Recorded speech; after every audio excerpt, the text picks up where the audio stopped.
Hi viewers, welcome to our channel. ప్రస్తుతం మనతో ఉన్నారు పెద్దలు చలసాని శ్రీనివాస్ గారు. నమస్తే సార్. నమస్కారం అండి, అందరికీ నమస్కారం. సార్, రాష్ట్రంలో ఈ మధ్యకాలంలో చూసుకుంటే మీ తూర్పుగోదావరి జిల్లాలకు లేకపోతే ఉభయ గోదావరి జిల్లాలకు సంబంధించి చూసుకుంటే పవన్ కళ్యాణ్ గారు పర్యటించారు రాజుల నియోజకవర్గంలో. ఆయన అక్కడ పాడైపోయినటువంటి కొబ్బరి తోటలను పరిశీలించారు. ఆ కొబ్బరి తోటల నిమిత్తం, వాటిని పరిశీలన నిమిత్తం రైతులతో మాట్లాడుతూ ఆయన చేసినటువంటి కామెంట్లు అవి ఇటు తెలంగాణలో గట్టిగానే వీళ్ళు మాట్లాడేటువంటి దానికి అవకాశం ఇస్తున్నారా పవన్ కళ్యాణ్ గారు? ఏం సార్ అసలు ఆ వ్యాఖ్యల వెనుక కారణం ఏంది? దాన్ని అసలు తెలంగాణ వాళ్ళే దాన్ని కావాలని ఆ రకంగా ప్రొవోక్ చేస్తున్నారా, లేదు పవన్ కళ్యాణ్ గారు మాట్లాడినటువంటి మాటల్లో తేడాలు ఏమైనా ఉన్నాయా? అసలు నాకు అర్థం కానీ తెలంగాణలో కొంతమంది ఎందుకు ఇలా మాట్లాడుతున్నారు, ఏ విధంగా? ఇప్పుడు మేము క్వశ్చన్ చేస్తే చేయొచ్చు కానండి, తెలంగాణ ఉద్యమకారులు ఎలా మాట్లాడతారు? ఆయన తెలంగాణలోకి వెళ్ళి నేనే కనుక తెలంగాణ ఉద్యమ నాయకుడు ఏమంటే ఆంధ్ర నాయకులు చుక్కలు చూపించేవాడిని, ఆంధ్ర నాయకుల్ని ఫుట్బాల్ ఆడుకున్నారు కదా ఆయన. తెలంగాణలో పుట్టడం గురించి కూడా మాట్లాడారు కదా, అద్భుతంగా మాట్లాడారు. తెలంగాణ వాదం కోసం ఉన్నానన్నారు. 2009లో తెలంగాణ రావాలన్నారు. రాష్ట్రం విడిపోయినందుకు తర్వాత మళ్ళీ 11 రోజులు ఆయన అది నాకు తెలియదండి, ఉపవాసం ఉన్నారు లేదు నాకు తెలియదు, కానీ ఏ రోజు కూడా ప్రత్యేక ఆయన ఆ విషయం నాకు తెలియదు. బయట మాత్రం కనపడి నేను చెప్తున్నాను ఏం మాట్లాడారు. కానీ ఆ రోజు రాష్ట్ర విభజన సమయంలో ఢిల్లీలో మేము భోజనాలు తిన్నామా లేదా, చలిలో సచ్చామా లేదా, ఆ నెల 15 నేను నాతో పాటు విద్యార్థి నాయకులు మిగతా వాళ్ళు ఉన్నామా లేదా అనేది తీసుకోమనండి. లేదా అంతకుముందు ఆయన చెప్పిన 2014 జూన్ 2 ఆయన ఏమన్నారు, విడిపోయిన రోజు 2 ఫిబ్రవరి, ఆయన తెలుసో తెలియదు. అంతకు నుంచి 11, 12, 13, 14, 15 సంవత్సరాల ముందు నుంచి మేము ఉద్యమంలో ఉన్నామా, కోస్తా రాయలసీమ ప్రాంత హక్కులు కాపాడేటంలో నిబద్ధతతో పనిచేసామా, అదే సమయంలో తెలంగాణ ప్రజల మనోభావాలు దెబ్బతీయకుండా తెలుగు జాతి ఒక్కటిగా ఉండాలని కోరుకున్నాం, మానసికంగా అన్నా సరే. ఒకవేళ విడిపోతే ఏం కావాలని చెప్పి ముందే తీసుకెళ్ళి ఎప్పుడో ఇలా చేయొద్దు. మేము డాక్టర్ మన్మోహన్ సింగ్ గారిని ఉండగానే కలిసాం. తర్వాత మీకు తెలుసండి ఎలాగ ప్రయత్నాలు చేసాం. దేశం అంతా తిరిగాం, బెంగళూరు, చెన్నై, అంటే అక్కడ ప్రాంతాల్లో తెలుగు వాళ్ళని కూడా చేసాం. మరి ఇప్పుడు అక్కడ ఒక ప్లాంటెడ్ చేసిన ఒక చెత్త నాయకుడు గవర్నీయులు జగడపాటి రాజగోపాల్ గారు ఇంప్లాంట్ చేసిన ఒక చెత్త నాయకుడు తెలంగాణ ప్రజల మహిళల గురించి, వాళ్ళ వస్త్రధారణ గురించి కానీ భోజనం గురించి కానీ మాట్లాడిన ఈ యదవ, అలాంటి వాళ్ళ వల్ల ప్రాబ్లం వచ్చింది. యదవ అన్నాను నేను. దేశం అంత ఎందుకంటే తోటి తెలుగు ప్రజల మధ్యన విద్వేషం రెచ్చగొట్టిన మా గురించి మాట్లాడితే, అలాగే కేసీఆర్ గారు అంటే కంపెనీ ఎంత దుర్మార్గంగా ఒక కోస్తా రాయలసీమ ప్రజలందరినీ గుత్తగా మాట్లాడారు. ఒకళ్ళు మాట్లాడలేదు, ఇంకా చాలామంది మాట్లాడారు, దుర్మార్గంగా మాట్లాడారు, అసభ్యంగా మాకు కూశారు. ఇప్పుడు అవి మనం మర్చిపోగలుగుతామా? సరే, 2014 తర్వాత ఎక్సెప్ట్ రేర్ స్టే ఇన్సిడెంట్స్ తప్ప ప్రాంతం ప్రశాంతంగా ఉంది. కేసీఆర్ గారు కూడా బై అండ్ లార్జ్ ఫాస్ట్ అనేది ఒకటి తీసుకురావడం, మా ప్రాంతాల్లో ఉన్న బీసీలు కొంతమంది రిజర్వేషన్లు తీసేయటం, ఒక 4-5 ఇష్యూలు తప్ప మిగతా అంతా బండి నడుస్తూ ఉంది. ఏమైందండి నాకు అర్థం కాదు. ఇప్పుడు ఈయన పెట్టారు బాలసుబ్రహ్మణ్యం గారి మీద విషయాల మీద జిల్లాల పేరు మార్చాలని, కొంతమంది అక్కడ కూడా ఈయన చేసినట్టు అక్కడ విద్వేషం తెచ్చకూడదని ప్రయత్నిస్తున్నారు. వాళ్ళ సిబిఐ అస్తిత్వం కోసం నాకు తెలీదు, బట్ వాళ్ళ ప్రాంతీయ అస్తిత్వాన్ని కాపాడుకోవడం కోసం, వాళ్ళ యొక్క తాడిపీడిత వర్గాల కోసం వాళ్ళు చేసిన ఉద్యమం కానీ, లేదంటే మార్వాడీలు దాని మీద చేసింది కానీ నేను సమర్థిస్తున్నా కొన్ని విషయాల్లో. కానీ ఈ విధంగా ఇంకా ద్వేషం ప్రజ్వలన అవసరం లేదు. ఇప్పుడు నేను ప్రశాంతంగా ఉన్న దాని మీద చిచ్చు పెడతానికి కోస్తా రాయలసీమలో చేరిన ఎవరో గౌరవనీయులు ఒక ఉత్తర ఆర్య సనాతనవాది అనుకుంటున్నా, ఆమెన్ ఆ పదం ఏంటో మీరు నాకు చాలాసార్లు అడిగారు, మేము నాకు చెప్పలేదు. అన్అపాలజెటికల్ సనాతనవాదిని ఆమెన్ అన్నారు. ఆమెన్ అనే పదానికి సనాతనవాది పదానికి నాకు అర్థం కావట్లేదు, వాళ్ళ వరకు మీనింగే తెలియదు. 25 సార్లు వేసుకుని చూసుకున్నారు వీడియోలు. జనం చెప్పాలి. అది నేను అడుగుతున్నాను, ఏంటంటే నాకు అర్థం కాదు. అసలు ఉన్నది ఆయన రెచ్చగొడతాం, దీనికి కౌంటర్గా బాలసుబ్రహ్మణ్యం గారు ఎందుకు మళ్ళీ ఏదో గొడవ. ఆయన కోస్తా రాయలసీమకి వెళ్ళి ఈ తెలంగాణ వాళ్ళు మన ఆంధ్ర వాళ్ళని తరిమేశారని చెప్పి స్వీపింగ్ కామెంట్స్ చేశారు, రెచ్చగొట్టేశారు. ఎవడండి తెలంగాణలో తరిమేసింది? ఏదో స్టే ఇన్సిడెంట్స్ జరిగినాయి. వీళ్ళు కూడా తెలంగాణ ఉద్యమకారులు కూడా మన కోస్తాకి వెళ్తే లేదా అక్కడికి వెళ్తే రాయలసీమకి వెళ్తే ఎవరు మనుషుల్ని ఏదో గట్టిగా మాట్లాడని వీళ్ళు కూడా అన్నారు. ఆ రోజు పిడమతి రవి గారు గట్టిగా మాట్లాడారు, పండగకి వెళ్ళినాడు ఒప్పుకోకపోతే తిరిగాను, దుర్మార్గం అది. తర్వాత సవరించుకున్నారు, వేరే సంగతి. రాష్ట్ర విభజన అయిన తర్వాత నేను తప్పుగా మాట్లాడారా? ఇప్పుడు ఆవేశంలో అన్నదమ్ముల మీద గొడవ, తమ్ముడు ఆవేశంలో మాట్లాడతాడు. నేను కలిపి ఉండాలని కోరుకుంటాను. కొంచెం పెద్ద మనిషి తరహాతో ఉండాలి, కలిపి కోరుకునేవాడు. విడిపోయాడు ఏదైనా మాట్లాడు. మరి ఇవాళ ప్రశాంతంగా ఉందంటే ఎందుకంటే ఇప్పుడు మా గోదావరి జిల్లాల గురించి గవర్నర్ కళ్యాణ్ బాబు గారు పాపం ఆయన పుట్టే అదో కొన్నాళ్ళు అక్కడ ఉండొచ్చు, మిగతా అంతా ఆయన చాలా చోట్ల ఏదో అనుకుంటా. సరే నాకు తెలీదు, తెలంగాణలో కూడా ఇక్కడ పుట్టుంటే బాగుంటుంది అనేది అన్నట్టున్నారు ఆపరేటివ్స్ ఐ డోంట్ నో. కానీ నేను గోదావరి జిల్లాలోనే పుట్టాను, అక్కడే పెరిగాను, అక్కడే డిగ్రీ పట్ట వరకు చదువుకున్నాను. నా ఓటుకు ఆయన ఓటుకు ఎక్కడ ఉందో నాకు తెలియదు. తెలంగాణలో చాలా సంవత్సరాలు ఉంది, చెన్నైలో కూడా ఉన్నట్టుంది. నా ఓటు హక్కు కానీ నా ఆధార్ కార్డు తర్వాత వచ్చిందని కొన్ని మధ్యకాలంలో 42 సంవత్సరాల నుంచి మా పాలకొల్లోనే ఉంది. పాలకొల్లు అంటే చిరంజీవి గారు మామగారు, అల్లు రామలింగ గారు, మా మిత్రులు పెద్దలు దాస నారాయణరావు గారు. ఎలా మర్చిపోతామండి, వీళ్ళు మర్చిపోతారు, మేము మర్చిపోతామా? కోడి రామకృష్ణ గారు, అందరూ ఉద్భవించిన నేల, కళ్ళలకు పుట్టినిల్లు ఉంది. నేను అక్కడ శాసనమండలి ఎన్నికల్లో కూడా ఓటు వినియోగించుకున్నాను. మీరు వినియోగించుకున్నా తెలియదు. ఆ ప్రాంతం పట్ల కొబ్బరి చెట్టు అంటే కొబ్బరి చెట్టు, మా ఇంట్లో కూడా కొబ్బరి చెట్టు ఉండేది, కొబ్బరితో ఉండేది. ఆ ప్రాంతం పట్ల మమకారం ఉంది. నేను అడుగుతూ ఉన్నాను, ఆ ప్రాంతం మీద ఇంకొకళ్ళకి దిష్టి పడతాం ఏంటండి? రాష్ట్రం విడిపోవటానికి ఉభయ గోదావరి జిల్లాల్లో ఉన్న ఇది కారణం అని మా మీద ఇతరులను రెచ్చగొట్టేటట్టు ఏంటండి వాళ్ళ కాన్సెప్ట్? మా జిల్లాల మీద ప్రశాంతంగా బతుకుతున్నాం. సరే, ఆ రోజు ఉద్యమంలో అంటే తెలంగాణ మాకు ప్రత్యేక తెలంగాణ కావాలని అయినా సరే మాట్లాడుతుంది తప్ప, వేరే సంగతి అండి. మాట్లాడటం తప్ప, అసభ్యంగా మాట్లాడుతుంది తప్ప. కొన్ని మాటలు రావచ్చు, దాని వీళ్ళు కేసీఆర్ గారు నేను చర్చలో నేను టీజీ వెంకటేష్ గారు కూర్చుంటే నేను జోష్ కోసం చెప్పానన్నారు. మీ ఇద్దరు మాట్లాడారు, కే వెంకటేష్ గారు నేను కేసీఆర్ గారు ఉంటే లైన్లో తప్పు కదంటే నేను జోష్ కోసం మాట్లాడి తగ్గించుకుంటానని అన్నారు ఆయన. తర్వాత కొన్నాళ్ళు తగ్గించుకుంటానని పెంచుకుంటాం, అది ఉద్యమం అయినా తప్పేనండి. ఒక ఆధిపత్య భావాన్ని వ్యతిరేకించాను అనే భావంతో మాట్లాడటం, స్వీయ అస్తిత్వాన్ని చాటుకుంటాం ఇబ్బంది లేదు. పరుషంగా కూడా రావచ్చు, హక్కుల కోసం, తెలుగు జాతి హక్కుల కోసం పరుషంగా కూడా మాట్లాడుతాను, అసభ్యంగా మాట్లాడట్లా. కొంచెం ఆవేశంలో అదుపు తప్పి కూడా మాట్లాడవచ్చు, అసభ్యంగా కాకపోయినా పరుషంగా నిజంగా మాట్లాడకుండా ఉంటుంది. కానీ ఆవేదన తెలుగు జాతికి అన్యాయం జరుగుతుంది. కానీ ఆయన మాట్లాడిన అదుపు తప్పి మాట్లాడారు, అది ఖండితం. కానీ ఏదో ప్రశాంతంగా చూసుకుంటే ఆంధ్రప్రదేశ్కి వచ్చి తెలంగాణ వాళ్ళు తల్లి తెరవేశారు, ఆంధ్ర వాళ్ళు ఎవడే ఆంధ్ర వాళ్ళని తల్లి ఏదో రిజిస్టర్ ఈయన నిలబడ్డారు వచ్చి. ఇప్పుడు రాజగోపాల్ గారి మీద దాడి జరిగింది, ఎక్కడ పడుకున్నారు అందరూ? నేను వెళ్ళాను అక్కడ, కావాలని అక్కడ ఏసీపీగా పనిచేసిన వెంకటరత్నం గారు, అడ్డాల వెంకటరత్నం గారు ఉన్నారు, కనుక్కోండి. తర్వాత ఆయన ఎస్పీగా పనిచేశారు శ్రీకాకుళానికి, మీరు కనుక్కోండి. అక్కడ మేము ఉన్నాం, రాజగోపాల్ గారి దగ్గరికి అక్కడి నుంచి మళ్ళీ వెళ్ళి సంగీపాన్ని తెలిసి వచ్చాను. అలాగే ఒక లాయర్ గారి మీద దాడి జరిగింది, ఆయన కుటుంబంతో నేను ఉన్నాను. వీళ్ళెవరు కనపడలా. ఎంత ఉద్యోగస్తులకి మీద ఆ రోజు న్యాయనేశ్వర రెడ్డి గారు కేసు చేసిన అందరూ వెళ్తే మొత్తం ఉద్యోగ సంస్థలు అందరి దగ్గరికి వెళ్ళి వచ్చాను. నేను నా మిత్రులు వెళ్ళి వచ్చాను, ఇంటలెక్చువల్ ఫోరం తరఫున వెళ్ళి వచ్చాం. మరి వీళ్ళు ఎవరు కనపడలా, సినిమాలు చేసుకుంటే అనుసూతి తలకాల మీద పడుకున్నట్టున్నారు. నేను అన్నమాట వాళ్ళ అభిమానులకు బాధ కలిగిన, కష్టం కలిగిన, నష్టం కలిగిన నేను చెప్పింది 100% వాస్తవం.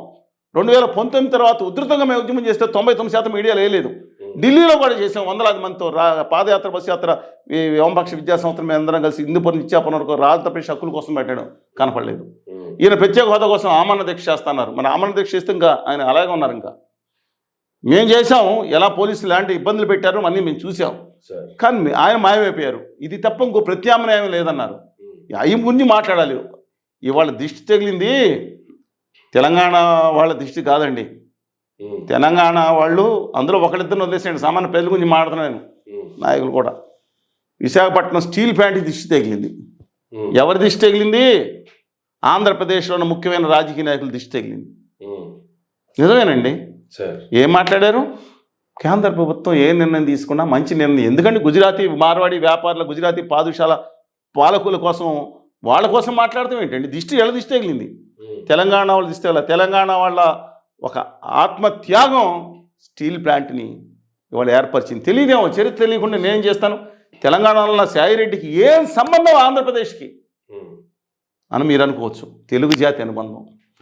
విశాఖ ఉక్కు ఆంధ్ర హక్కని కరీంనగర్ జిల్లాలో ఆత్మత్యాగం చేసిన సాయిరెడ్డి గారు, క్షతగాత్రులైన గుప్తా గారు, అనేక మంది తాడితిపేడి ప్రజలకు తెలంగాణలో చేయలేదా? ఎందుకని చేశారు? తెలుగు జాతి సహోదరతత్వం. విశాఖలో స్టీల్ ప్లాంట్ వస్తే మనకు వస్తుంది. విశాఖపట్నంలో గత సంవత్సరం నుంచి దాదాపు 6,200 మంది ఉద్యోగస్తుల్ని మెడపెట్టి బయటికి గంటేశారా, పోయేదట్టు చేస్తే అందులో తెలంగాణ వాళ్ళు దాదాపు 480 మంది ఒకళ్ళు, తర్వాత మిగతా ఉద్యోగస్తులు తీసుకున్న ఉద్యోగస్తులు 100 మంది ఉంటే దిష్టి కొట్టింది ఎవరిది? ఈ నాయకుల దిష్టి కదా. ఎవరు దిష్టి కొట్టింది? తెలంగాణలో అందరూ బాగానే ఉన్నారు. వాళ్ళ ఎవరో హరీష్ రావు గారు, కేటీఆర్ గారు, ఆర్ఎస్ ప్రవీణ్ కుమార్ గారు, సాంబశివరావు గారు, జాన్ వెస్లీ గారు, రేవంత్ రెడ్డి గారు. రేవంత్ రెడ్డి గారు అయితే అక్కడికి వచ్చి సభలో కూడా పాల్గొన్నారు విశాఖ కాపాడదని. వాళ్ళు కోరుకున్నారు, దిష్టి కొట్టింది అక్కడ నాయకుల దిష్టి. నేను చెప్తున్నాను, మీ దిష్టి కాకపోతే నిలబడండి, ఉత్తరాది అహంకారాన్ని వ్యతిరేకించండి. నేను మాట్లాడలేదండి. ఈ కింద వ్యాఖ్యలు చేసుకున్న కళ్యాణ్ బాబు గారు లేదా లోకేష్ గారి ఫ్యాన్స్ అందరికీ, ఈవెన్ జగన్మోహన్ రెడ్డి గారు కూడా ఇవాళ మాట్లాడి ఉండొచ్చు, పోరాటం చేయటం హోదా విభజన హామీలో కాడిపడేశారు. విశాఖపట్నం స్టీల్ ప్లాంట్ విషయంలో ఆ రోజు ప్రధానమంత్రి గారు వచ్చినప్పుడు కూడా ధైర్యంగా సభలో మాట్లాడారు. అంతవరకు మమ్మల్ని అరెస్ట్ చేయించి లోపలించారు, వేరే సంగతి. మేము అసలు మేము దీక్షలో కూర్చుంటూ అక్కడ రాము, 30 కిలోమీటర్ దూరంలో స్టీల్ ప్లాంట్ దగ్గర ఉన్నాం. మేము ఎలా ఇబ్బందులు పెట్టారు, వేరే సంగతి. కానీ ఇవాళ ఇప్పుడు దిష్టి కొట్టింది ఎవరిదండి? వాళ్ళు ప్రొడక్టివిటీ లేదని మాట్లాడారా? దిష్టి కొట్టింది వాళ్ళ ప్రొడక్టివిటీకి దిష్టి కొట్టేసింది. స్టీల్ అథారిటీ ఆఫ్ ఇండియా లిమిటెడ్కి క్యాపిటల్ మైన్స్ ఉన్నా సరే పర్ క్యాపిటల్ ప్రొడక్షన్ అనేది విశాఖపట్నం అంతకన్నా ఎక్కువ ప్రొడక్షన్ చేస్తుందన్న. వాళ్ళు పని చేయలేదు అంటారంటే ఉద్యోగస్తుల మీద దిష్టి కొట్టింది. ఈ నాయకులు దిష్టి కొట్టింది, పోలవరం మీద దిష్టి కొట్టింది. పోలవరాన్ని పూర్తి స్థాయిలో పనిచేయడానికి 47,000 కోట్లు మనం రిలీజ్ చేసింది కాకుండా అవసరం ఏదంటే దాని డెడ్ స్టోరేజ్ పెట్టిన కేంద్ర ప్రభుత్వం బడ్జెట్లో పెట్టిన సిగ్గు, మళ్ళీ చెప్తున్నాను పదం, సిగ్గు లేకుండా, సిగ్గు లజ్జ కూడా లేకుండా దాన్ని ఎదిరించింది ఎవరండి? తెలంగాణ ప్రజలు దిష్టి కొడుతున్నారు. వాళ్ళు ముంపు మీద అభ్యంతరం వ్యక్తం చేస్తున్నారు. అసలు పోరాడాల్సిన వాళ్ళే అది వద్దులే, మనం కేంద్ర ప్రభుత్వాన్ని అడగడం ఎందుకు కానీ ఆంధ్రప్రదేశ్లో పొళ్ళు ఊడగొట్టి రిహాబిలిటేషన్ సెటిల్మెంట్ చేద్దాం అన్నది ఎవరు? వాళ్ళ దిష్టి కొట్టింది పోలవరానికి. ఇప్పుడు చంద్రబాబు నాయుడు గారు కూడా, చంద్రబాబు నాయుడు గారు సోమవారం పోలవరం పెట్టుకుని చేయాలని ఉంటుంది. కానీ ఉత్తరాది అహంకారుల పాలనకి లొంగిపోయి వాళ్ళ, నేను అడుగుతా ఇద్దరు ఎంపీలండి. నేను 35 మంది ఎంపీలు, ఒకరిని రిజైన్ చేశారు సాయిరెడ్డి గారు. 35 మంది ఎంపీలకి ఈమెయిల్స్ పంపించాం, వచ్చిన వాళ్ళకి రాలేదేమో అని మీటింగ్లు పెట్టాం. నేను విజయలక్ష్మి తిరుపతిలో, గుంటూరులో, విశాఖపట్నం, విజయవాడ అన్ని చోట్ల పెట్టాం, కోరాం, బహిరంగంగా కోరాం. 2 ఎంపీలు స్పందించారు. ఒకళ్ళు కృష్ణదేవరాయలు గారు, రెండోరు మిథున్ రెడ్డి గారు. రాజకీయ పార్టీలు పక్కన పెట్టండి, సరే పార్లమెంట్లో మాట్లాడాలని కూడా కాగితం మిథున్ గారు పంపించారు. నిద్రపోయారు వాళ్ళు. కేంద్ర క్యాబినెట్లో కూర్చున్న గాలి మోటార్ల శాఖ మంత్రి గౌరవనీయులు రామ్మోహన్ నాయుడు గారు క్యాబినెట్లో ఈ బిల్లు పెడుతున్నప్పుడు ప్రతి ఎందుకు అభ్యంతరం వ్యక్తం చేయలేదు, తొక్కేశారు. మీడియా కూడా చెప్పడం మానేశారు. 47,000 కోట్ల నిధిని మేము ఇవ్వాల్సిన పని లేదు, అదనంగా దాని ఫుల్ అంటే డ్యాము కట్టకట్టేసి, నేను సబ్జెక్ట్ మాడుతున్నాను అండి, ఎవరు దిష్టి కొట్టిందని. కట్టకట్టితే ప్రాజెక్ట్ అయిపోయినట్టేనా? నీళ్ళు నిలబెట్టేది కదా, రిహాబిలేషన్ పెట్టాలి కదా, అది అక్కర్లేదు. 135 అడుగులు లిమిట్ చేసేస్తాను బడ్జెట్లో పెడితే సిగ్గు లేకుండా ఆమోదించిన ఎంపీల గురించి నేను మాట్లాడుతున్నాను. ఎస్, తిట్టుకోండి అన్నో, నేను చెప్పేది తప్పైతే తిట్టుకోండి, లేకపోతే తిట్లన్నీ కూడా మీరు మిమ్మల్ని పెంచిన మీ సంస్కారం నేర్పిన మీ కుటుంబ పెద్దలకి, లేదంటే ఆ ద్రోహం చేసిన వాళ్ళకే చెందుతాయి. నేనేదో కాడిపడలేదండి. పెద్దలు ఎర్ర నారాయణస్వామి గారు దండం పెట్టుకుంటాం, మా సాధన సమితి అధ్యక్షుడైన పోలవరం సాధన సమితికి. మేమందరం కలిసి ఒకటి చంద్రబాబు నాయుడు గారికి ఉంటుందని నేను అనుకోను, కానీ రాజు లొంగిపోయారు. జగన్మోహన్ రెడ్డి గారికి ఏది ముంచేయాలని ఉంటుందా, ఏది ప్రాజెక్ట్ని నాశనం చేయాలని? ఎందుకంటే నాన్నగారు మొదలుపెట్టారు. ఇవాళ ఎవరు ఇద్దరు మాట్లాడలేదు. ఎవరు మాట్లాడారు దీని మీద? పోలవరం ప్రాజెక్ట్ మీద దిష్టి ఎవరికి తగిలింది? ప్రత్యేక హోదాకి దిష్టి ఎవరు తగిలింది? తెలంగాణలో కావాలని ఇస్తే ఇచ్చుకోండి అని ఒకళ్ళిద్దరు మిగతా వాళ్ళు డైరెక్ట్గా మాట్లాడు. పాప అన్యాయం జరిగింది, తెలంగాణ ప్రజలు ఆప్యాయంగా ఉన్నారు, రెచ్చగొట్ల. సమైక్యాంధ్ర ఉద్యమం జరిగినప్పుడు కూడా నేను రెచ్చగొట్టలేదు. వీళ్ళు వెళ్ళి అర్ధరాత్రి కలిసి వచ్చిన నాయకులు వెళ్ళి తెలంగాణ ప్రజలు, మేము చెప్పాను కదా ఇందాక, వస్తుందారని, మహిళలు వస్తారని మాట్లాడే ఎంత ధైర్యం అండి చెత్త నాయకుడికి, ఉద్యోగ నాయకుడికి. వాళ్ళ వల్ల కదండి రాష్ట్రం చీలిపోయింది. గోదావరికి జిల్లాలు కదండి. ఒక ఆర్థిక అంశాల్లో 1-2 చోట్ల వ్యత్యాసాలు ఉండొచ్చు, దాన్ని 10 రెట్లు ఎక్కువ చూపించారు కొంతమంది ప్రత్యేక తెలంగాణ వాదులు. కానీ హేళన చేసిన భావం చూసారా, అది ఎక్కువ బాధపడుతుంది. ఇలాంటి హేళన వల్ల ఇప్పుడు ఏం చేయదలుచుకున్నారు? వాళ్ళకి ఇష్టార్థం ఏంటండి? అంటే మా జిల్లాల మీద పడేయడం ఏంటంటే నాకు అర్థం కాదు.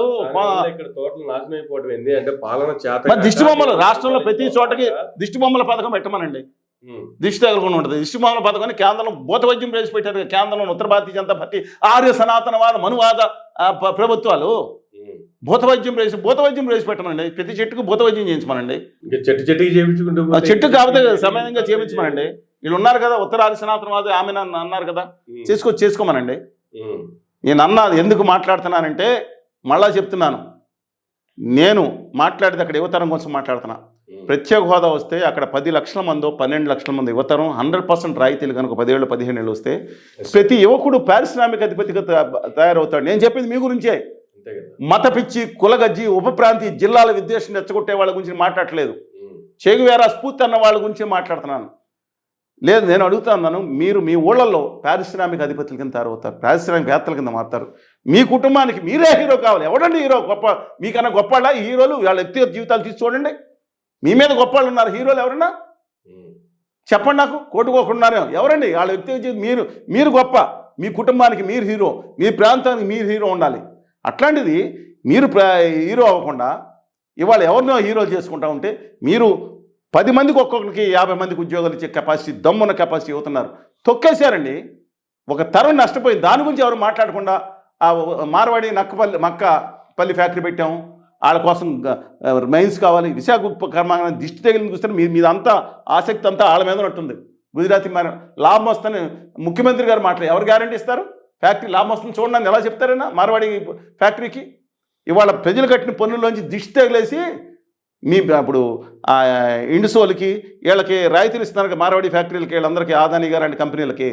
మీరు రాష్ట్ర ప్రజలు కట్టిన ఎక్కువ ఎలక్ట్రిసిటీ రేట్ 8 రూపాయలు కమర్షియల్ రేట్లో తీసుకుంటుంటే వాళ్ళకి తక్కువ రేటుకి ఇస్తారు సబ్సిడీ. మీరు దిష్టి తగిలేసింది ప్రజలకి. అంటే ఇది న్యాయమా? ఎంత బాధగా ఉందంటే నేను చెప్తాను, ఇక్కడ వ్యాఖ్యలు చేసేవాళ్ళు వాళ్ళ సంస్కారం, వాళ్ళ తల్లిదండ్రులు పెంచిన సంస్కారం వాళ్ళకే చెందుతుంది. ఎందుకంటే కళ్యాణ్ బాబు గారు మాట్లాడారు, ఇలాంటి అసభ్యపు ట్రోలింగ్ చేస్తున్నారు. పాపం ఆయన హరిహర విల్మల మీద ఓజు మీద బ్యాడ్ ట్రాక్ చేశారని దుర్మార్గం. పాపం ఆయన సినిమా తీసుకుంటే ఆయన మీద ఇలాంటి చెత్త బ్యాచ్, నీచమైన బ్యాచ్, తల్లిదండ్రులు సంస్కారం లేని బ్యాచ్ ఆ సినిమాల మీద ఆయన మీద అసభ్యంగా కోతలు కూశారు. అందుకని ఆయన చెప్పారు. అందుకని ఏం తప్పుగా వ్యాఖ్యలు చేసినా ఆయనకు కూడా, ఆయన ఫ్యాన్స్ అయితే ఆయనకే చెందుతాయి. అందుకని నేను చెప్తున్నా, ఈ కోమటిరెడ్డి వెంకటరెడ్డి గారు ఈయనకేం పని అండి? ఆయన సినిమాలు బ్యాన్ చేస్తారంట. మరి ముందర ఆయన మాట్లాడే మంది తెలంగాణలో అనేక మంది నాయకులు కోస్తా రాయలసీమ ప్రజల్ని తోటి పెళ్లి దూషించారు. వాళ్ళు క్షమాపణ చెప్పండి. మినిస్టర్ పైగా సినిమాటోగ్రఫీ మినిస్టర్, ఈ సినిమా హీరో డిప్యూటీ సీఎం గా తెలంగాణ వాళ్ళ మీద చేసిన కామెంట్లకి ఆయన స్పందించడం తప్ప? ఆయన ఖచ్చితంగా ఆయన ఏమన్నారు, న్యాయం అందరిగా ఉండాలి. ఆయన మాట్లాడిన తప్పు అయితే కళ్యాణ్ బాబు గారు సారీ క్షమాపణ చెప్తారు. మరి మీ కోస్తా రాయలసీమ మీద పెట్టిన వాళ్ళందరితో మీరు క్షమాపణ చెప్పిస్తారా? ఎస్, న్యాయం వచ్చింది మంచి చెప్పించండి. ఆయన చెప్తారేమో లేదో ఆయన వదిలిపెడదాం, కాదంటే విమర్శిద్దాం ఆయన.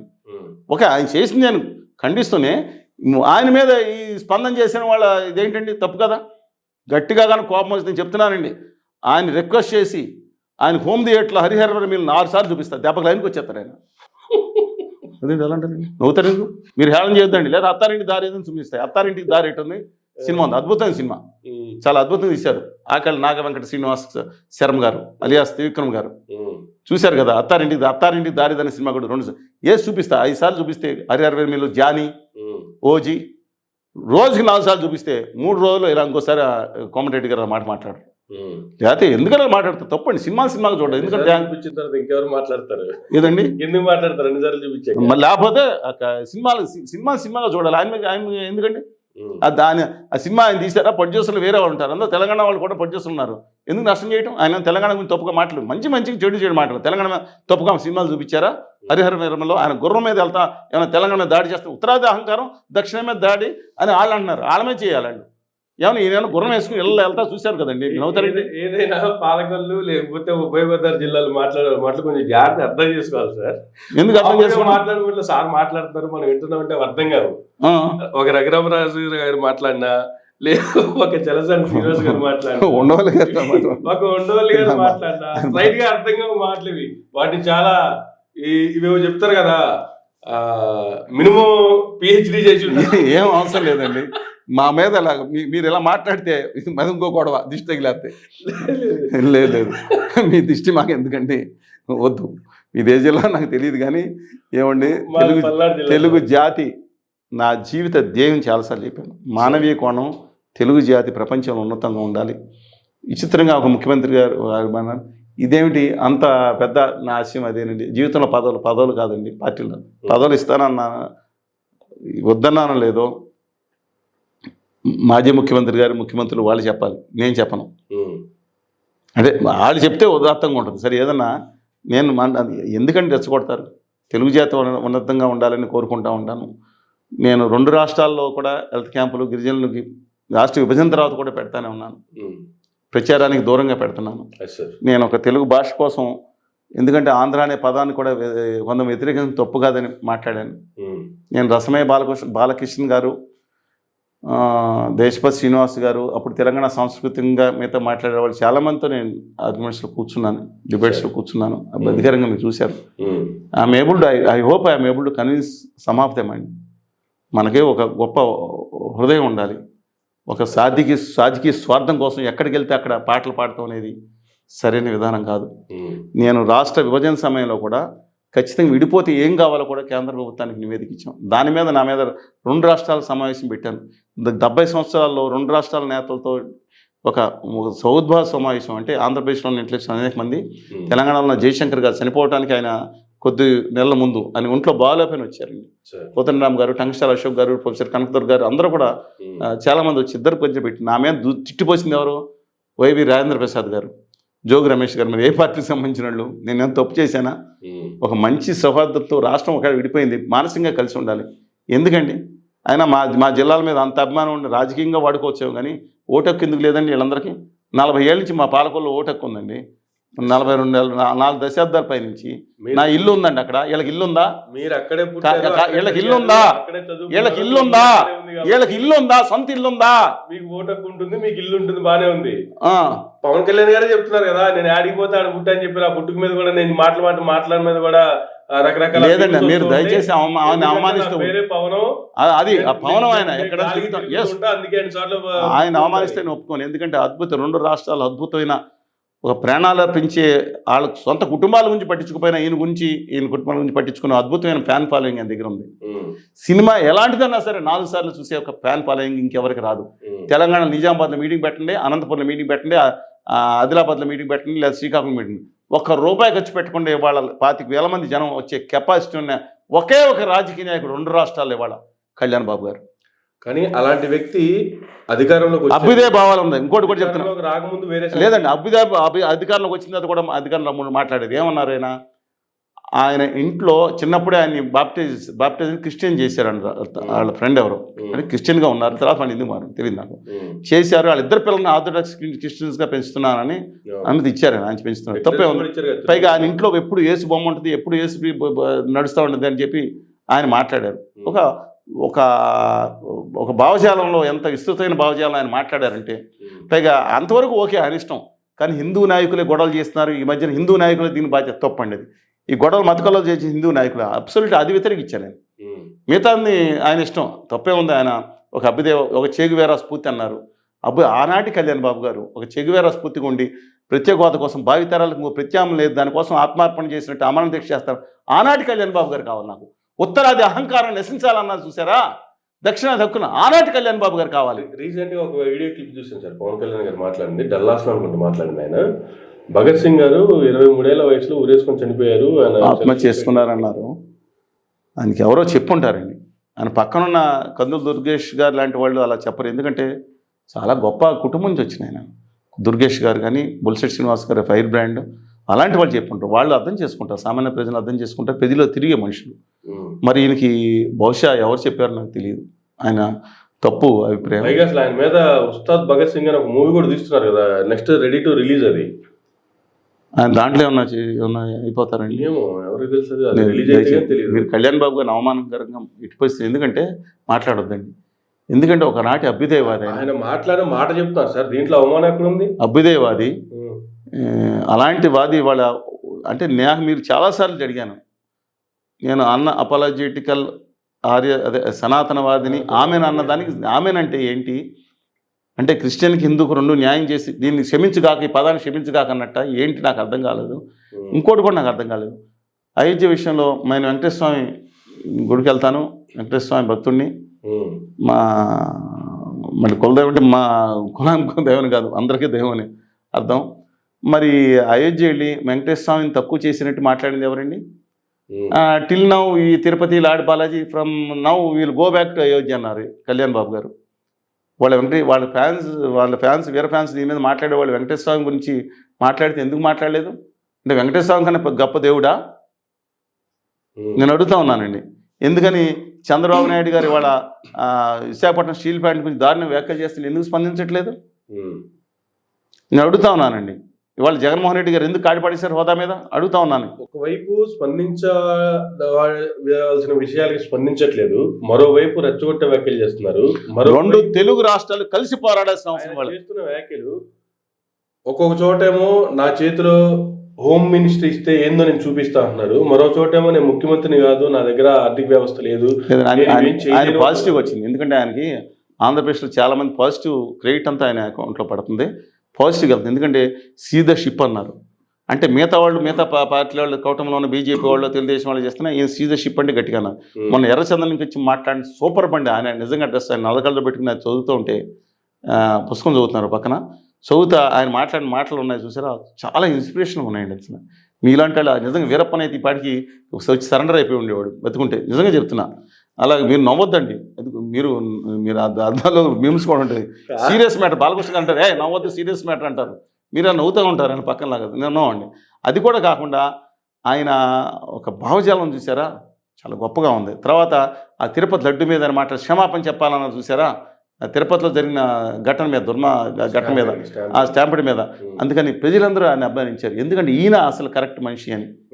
డెబిట్ అంతా బీజేపీ అండ్ తెలుగుదేశం మీద వెళ్తున్నట్టు చాలా క్యాలిక్యులేటెడ్గా తీసుకొచ్చి ఆ రోజు డ్రెస్లో కూడా అండి చంద్రబాబు నాయుడు అరెస్ట్ చేయించారు కదా కేంద్రంలో ఉత్తర భారతీయ జనతా పార్టీ అనుకో, అరెస్ట్ చేసిందేమో చేయించిందేమో ఈయన కదా జగన్మోహన్ రెడ్డి గారి బ్యాచ్ కదా.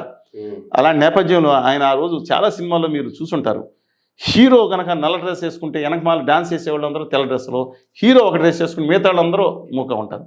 ఆయన ఆ రోజు ఎంటర్ ద డ్రాగన్ జైలుకి వెళ్ళి రాగానే ఆయన నల్ల డ్రెస్ వేసుకొచ్చాడు, పక్కన అందరూ తెల్ల డ్రెస్ వేసుకుని చాలామంది ఫ్యాక్షన్ సినిమాలో కనపడతారు. అది ఆ రోజు బాలకృష్ణ గారు మళ్ళీ అభిమానులు దెబ్బతింటారు, కానీ ఒకసారి వీడియో చూసుకుని మాట్లాడండి. లోకేష్ గారు చప్పట్లు కొట్టిన బాలకృష్ణ గారు కొట్టలేదు ఆ రోజు. ఆయన అద్భుతంగా ఎంట్రీ కూడా, హీరోకి ఎంట్రీ అద్భుతంగా అన్నీ చక్కగా అమరయ్యండి. యాజ్ పర్ ఆదాని గారు ఉత్తర భారతీయ జనతా పార్టీ చేశారని నేను అన్న కానీ దిష్టి తగిలింది ఎవరికి తెలుసా, జీవి కృష్ణారెడ్డి గారు దిష్టి తగిలేసింది. మహబూబ్ నగర్ రాజా గద్వాల రాజా సోమగోపాల్ గారు సంబంధించి జీవికే ఎయిర్పోర్ట్స్కి దిష్టి తగిలేసింది ఎవరో, కృష్ణపట్నం ప్రాజెక్టానికి దిష్టి తగిలేసింది ఆదాని గారు దిష్టి. వీళ్ళందరూ ఆదాని గారితో ఉన్నారా, ఉత్తర భారతీయ జనతా పార్టీ గుజరాతీ పాల్గొంటున్నారు, తెలుగు బిడ్డలతో ఉన్నారు, దిష్టికి ఎవరు తగిలిందో తెలుసుకోవాలి. మూడో దిష్టి మధుసూదన్ రావు గారు పవర్ పాయింట్ తగిలింది, నాలుగో దిష్టి గంది మల్లికార్జున గారు పవర్ పాయింట్, ఇవన్నీ ఆదాని గారు దిష్టి అన్నీ తీసేసుకున్నారండి. అంటే కాళ్ళ దగ్గర బతిమాలు తీసుకున్నారా, పేక మీద కత్తిపెట్టి చేయించి తీసుకున్నారా, దాడులు చేయించి తీసుకున్నారా.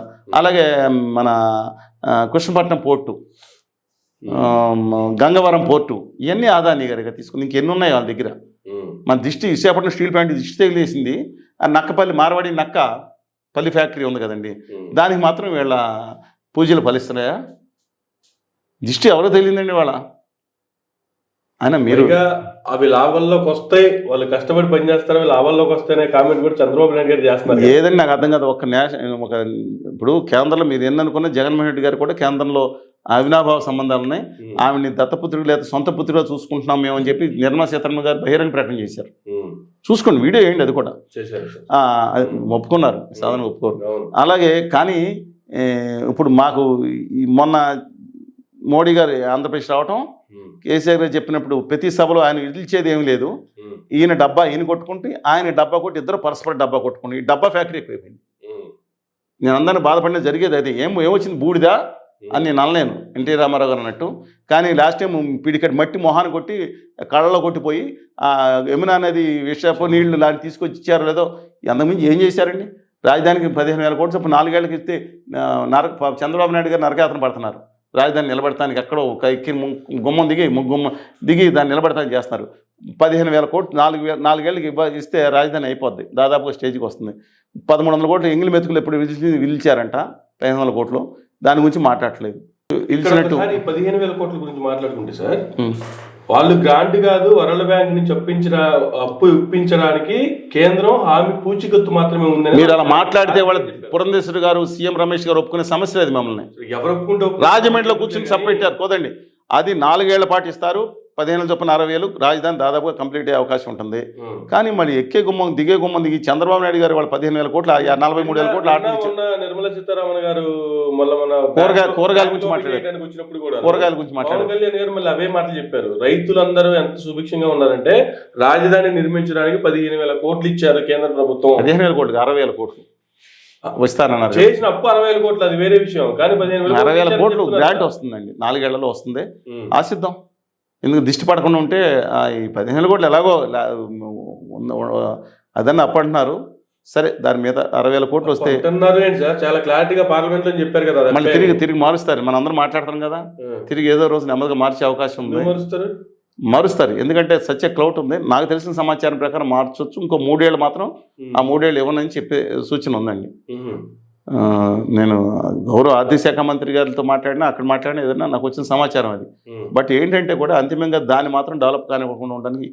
రెండోది, ఒక ఆయన అంటారు అన్ని బ్యాంకులు పెడతాం జనాలు ఎలా ఉంటారని. కానీ అక్కడ బ్యాంకులు పెట్టారు. బ్యాంకు కేంద్ర కార్యాలయాలు ఆల్రెడీ చాలా వరకు ఎస్టాబ్లిష్ అయిపోయింది ఆంధ్రప్రదేశ్ విజయవాడలో.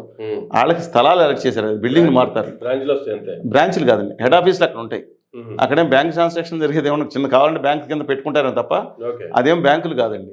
Bank head quarters, insurance head quarters state వచ్చినప్పుడు విడిపోయినప్పుడు పెట్టుకుంటారు. జార్ఖండ్లో రాంచీలో పెట్టలేదా, అలాగే ఆంధ్రప్రదేశ్ విజయవాడలో పెట్టారు. ప్రత్యేక స్థలాల్లో శంకుస్థాపన చేసి కట్టుకుంటున్నారు. కానీ విజయవాడ రాజధాని అమరావతి చుట్టూ కూడాను, రాజధాని ప్రాంతంలో ఉన్న రైతులంతా కూడాను కూరగాయలు, పండ్లు అమ్మి ఇవి దేశం నలుమూలలో ఎక్స్పోర్ట్ చేయాలి, ప్రపంచానికి ఎక్స్పోర్ట్ చేయాలి అనేటువంటిది చంద్రబాబు నాయుడు గారి ఆలోచన అని నిర్మలా సీతారామన్ గారు చెప్పారు. ఏమండి, ఆవిడ సంగతి మనం మాట్లాడుకుంటాం. హోదా మీద ఆవిడ ఏం మాట్లాడారు, బడ్జెట్ మీద ఆంధ్రప్రదేశ్కి నమ్మక ద్రోహం నైవేద్యం చేసిన బడ్జెట్లో నేను చెప్పింది నిజం కాబట్టి బడ్జెట్ దయచేసి ఓపెన్ చేసుకోండి. నేను పెట్టిన సమావేశాలు అన్ని పత్రికలు అన్ని ఇచ్చాను. డెడ్ స్టోరేజ్ చెప్పారు. నేను చెప్పాను కదా, రావటం పరడబ్బా సోడబ్బా పరస్పర్ డబ్బా కొట్టుకుంటాం తప్ప. బట్ రిలేటివ్లీ ఆవిడ హానెస్ట్ అండి. నేను సెకండ్ థాట్ ఇన్ దట్. కానీ ఏంటంటే మొత్తం అంతా గుజరాత్కి తీసుకెళ్ళిపోయి ఆంధ్రప్రదేశ్కి రావాల్సిన ప్రత్యేక హోదా వచ్చే రాయితీలన్నీ గుజరాత్ గిఫ్ట్ సిటీకి ఇచ్చేసి ఆవిడ వెళ్ళి అక్కడ లక్షల కోట్ల రూపాయలు నేను ట్రేడింగ్ ఆ స్టేజ్కి తీసుకొచ్చాను గుజరాత్లో మాట్లాడారు. మాకు నెత్తి మీద ఏమో బూడిది, ఇక్కడేమో బూడిది, ఆయన ఇచ్చిన మట్టి. అక్కడ మాత్రం రాయితీలు ఎందుకు ఎవరు 10 సంవత్సరాలు నమ్మక ద్రోహం నైవేద్యం చేసిన కేంద్రంలోని గుజరాతీ పలు ఆదాని గారు వద్దంటే వింటారా మీరు? ఆదాని గారు అర్థంగా దాష్టికం చేసేవాళ్ళని. ఏది కావాలని ప్రధానమంత్రి గారి దగ్గరికి పోయినా కూడా ఆయన కాదనకుండా ఆంధ్రప్రదేశ్ రాష్ట్రానికి ఇమీడియట్ గా గ్రాంట్ శాంక్షన్ చేస్తున్నారని చెప్పి నిర్మలా సీతారామన్ గారు చెప్తున్నారు. చంద్రబాబు నాయుడు గారు అనేక సార్లు పోతున్నారు, కావాల్సిన లోకేష్ గారు కూడా వెళ్తున్నారు. లోకేష్ గారు వెళ్తున్నారు, బాగానే ఉంది. కానీ ప్రత్యేకంగా ఎందుకు అడగట్లేదు సార్? మరి ఎవరు ఆయన అడగంగానే ఇస్తున్నారు కదా, ఇది కావాలంటే అది. స్టీల్ ప్లాంట్ ని నాశనం చేశారు. అలాగే వాళ్ళ బాగు చేశామని చెప్తే మళ్ళీ నాశనం చేశారని చెప్పి మళ్ళీ చెప్తున్నానని దయచేసి ప్రజలు అర్థం చేసుకోవాలి. దాంట్లో 12,000 కోట్లు 14,000 కోట్లు అన్నారు. చంద్రబాబు నాయుడు గారు వరకు ఎలక్ట్రిసిటీ బకాయిల మీద మార్చా అన్నారు. ఈక్విటీ కింద డిఫరెంట్ ఇష్యూ. ఇవాళ కేంద్ర ప్రభుత్వం ఇచ్చిన దాంట్లో 11,400 కోట్లు 1,100 కోట్లు ఇప్పుడు పాత ఏదో ఉండే అది కూడా జమ చేసామంటున్నారు. ఎప్పుడు షెడ్కి వెళ్ళిపోయింది అది. 10,300 కోట్లు వీళ్ళు ఏం చేశారంటే విశాఖపట్నం స్టీల్ ప్లాంట్కి 14.8% వడ్డీ చేశారు ఈ బ్యాంకులు. వీళ్ళు అయ్యా జాగీరా ఆదాని గారు అండ్ కంపెనీకి 7.9 8.2 ఇచ్చి 14.98% వరకు వేసారా లేదని అడుగుతున్నాను. ఇవాళ సాగుగొట్టి చెవులు మూసి ఈ జేబులో డబ్బులు తీసుకుని ఈ జేబులో బ్యాంకులు కట్టేసిందంట. దాన్ని 7.3 నుంచి 20 మిలియన్ టన్స్కి పెంచి స్పెషాలిటీ టీస్కి పెంచి క్యాపిటివ్ మైన్స్ ఇచ్చితే దీన్ని రద్దు చేయమనండి. ఇవాళ అడ్డంగా వడ్డీ చేసిన 30,000 కోట్లు రద్దు చేయమన్నది. ప్లాంట్ ఫ్రీ అయిపోద్ది. మరి రాష్ట్ర ప్రభుత్వానికి ఇచ్చేయండి. ఎల్ఎన్టీ వాళ్ళని తీసుకొచ్చి ఒక మేనేజ్మెంట్ కట్టి నడపండి. 22 ఎకరాల రాష్ట్రానికి సంబంధించి సంవత్సరానికి 5,000 కోట్లు లాభం ఇస్తుంది. మా రాష్ట్ర ప్రభుత్వం స్కీమ్ ప్రజలకు చేసేదానికి ప్రజల్ని పారిశ్రామికవేత్తలకు చేసే స్కీమ్కి ఉపయోగపడుతుంది మాకు. అంతే తప్ప దొంగ నాటకాలు చెప్తూ ఎందుకండి? ఈ రాష్ట్ర రాజకీయ నాయకులందరూ తప్పు కదా. కేంద్రంలో ఉన్న పాలకులు నిలదీయడానికి దడా వణుకు, మా దగ్గర దడా వణుకు వడపణుకు అనేవాళ్ళం. అలా అయిపోయింది వీళ్ళ పరిస్థితి. ఏం చేస్తాం? ఇక్కడ అందరూ సింహాలు. ఢిల్లీకి వెళ్తే ఏంటి? ఏమండి ఢిల్లీకి వెళ్తే ఏంటి? చెప్పారుగా పవన్ కళ్యాణ్ గారు చాలా క్లారిటీగా చెప్పారు కదా, ఇక్కడ మనం ఇష్టం వచ్చినట్టు కూర్చొని మాట్లాడుకోవడం కాదు, అది ఢిల్లీకి వెళ్తే అలా ఉండదు. ఏమంటారు? ఆయన నిజంగా ఆయన మెచ్చుకోవాలి. ఆ రోజు హోదా విషయంలో ఆయన మాట్లాడే మాట ఎంపీలని చాలా గట్టిగా మాట్లాడారు. నిజంగా ఆయన నచ్చేసారండి ఆ రోజు. నాకు మీరు ఆయన అవమానపరిచేది మాట మాకండి. ఆయన ఎందుకు ఏమైనా మాట్లాడంటే సిగ్గుంది ఎంపీలారా కారం రాసుకోండి ఒంటికి అన్నారు. నిద్రపోతున్నారంట సిగ్గు లేనాళ్ళు. అంతే కదా, నిద్రపోతా ఉన్నారు. హోదాకి నిలదీయకుండా నిద్రపోతున్నారు ఎంపీలారా. ఈ రోజు ఆ మాటలు ఏమైంది? ఆ పౌరుషం ఏమైంది? నన్ను అడగొద్దండి. ఆ రోజు ఆయన తప్పేం మాట్లాడలేదు. ఆయన ఆ రోజు మాట్లాడేది కరెక్టే. ఉత్తరాది అహంకారం నశించాలన్నారు. 100% అభినందించాలి. రెండోది హిందీ భాష గురించి తెలుగు భాష గురించి తక్కువగా మాట్లాడాల్సిన అవసరం ఏంటండి?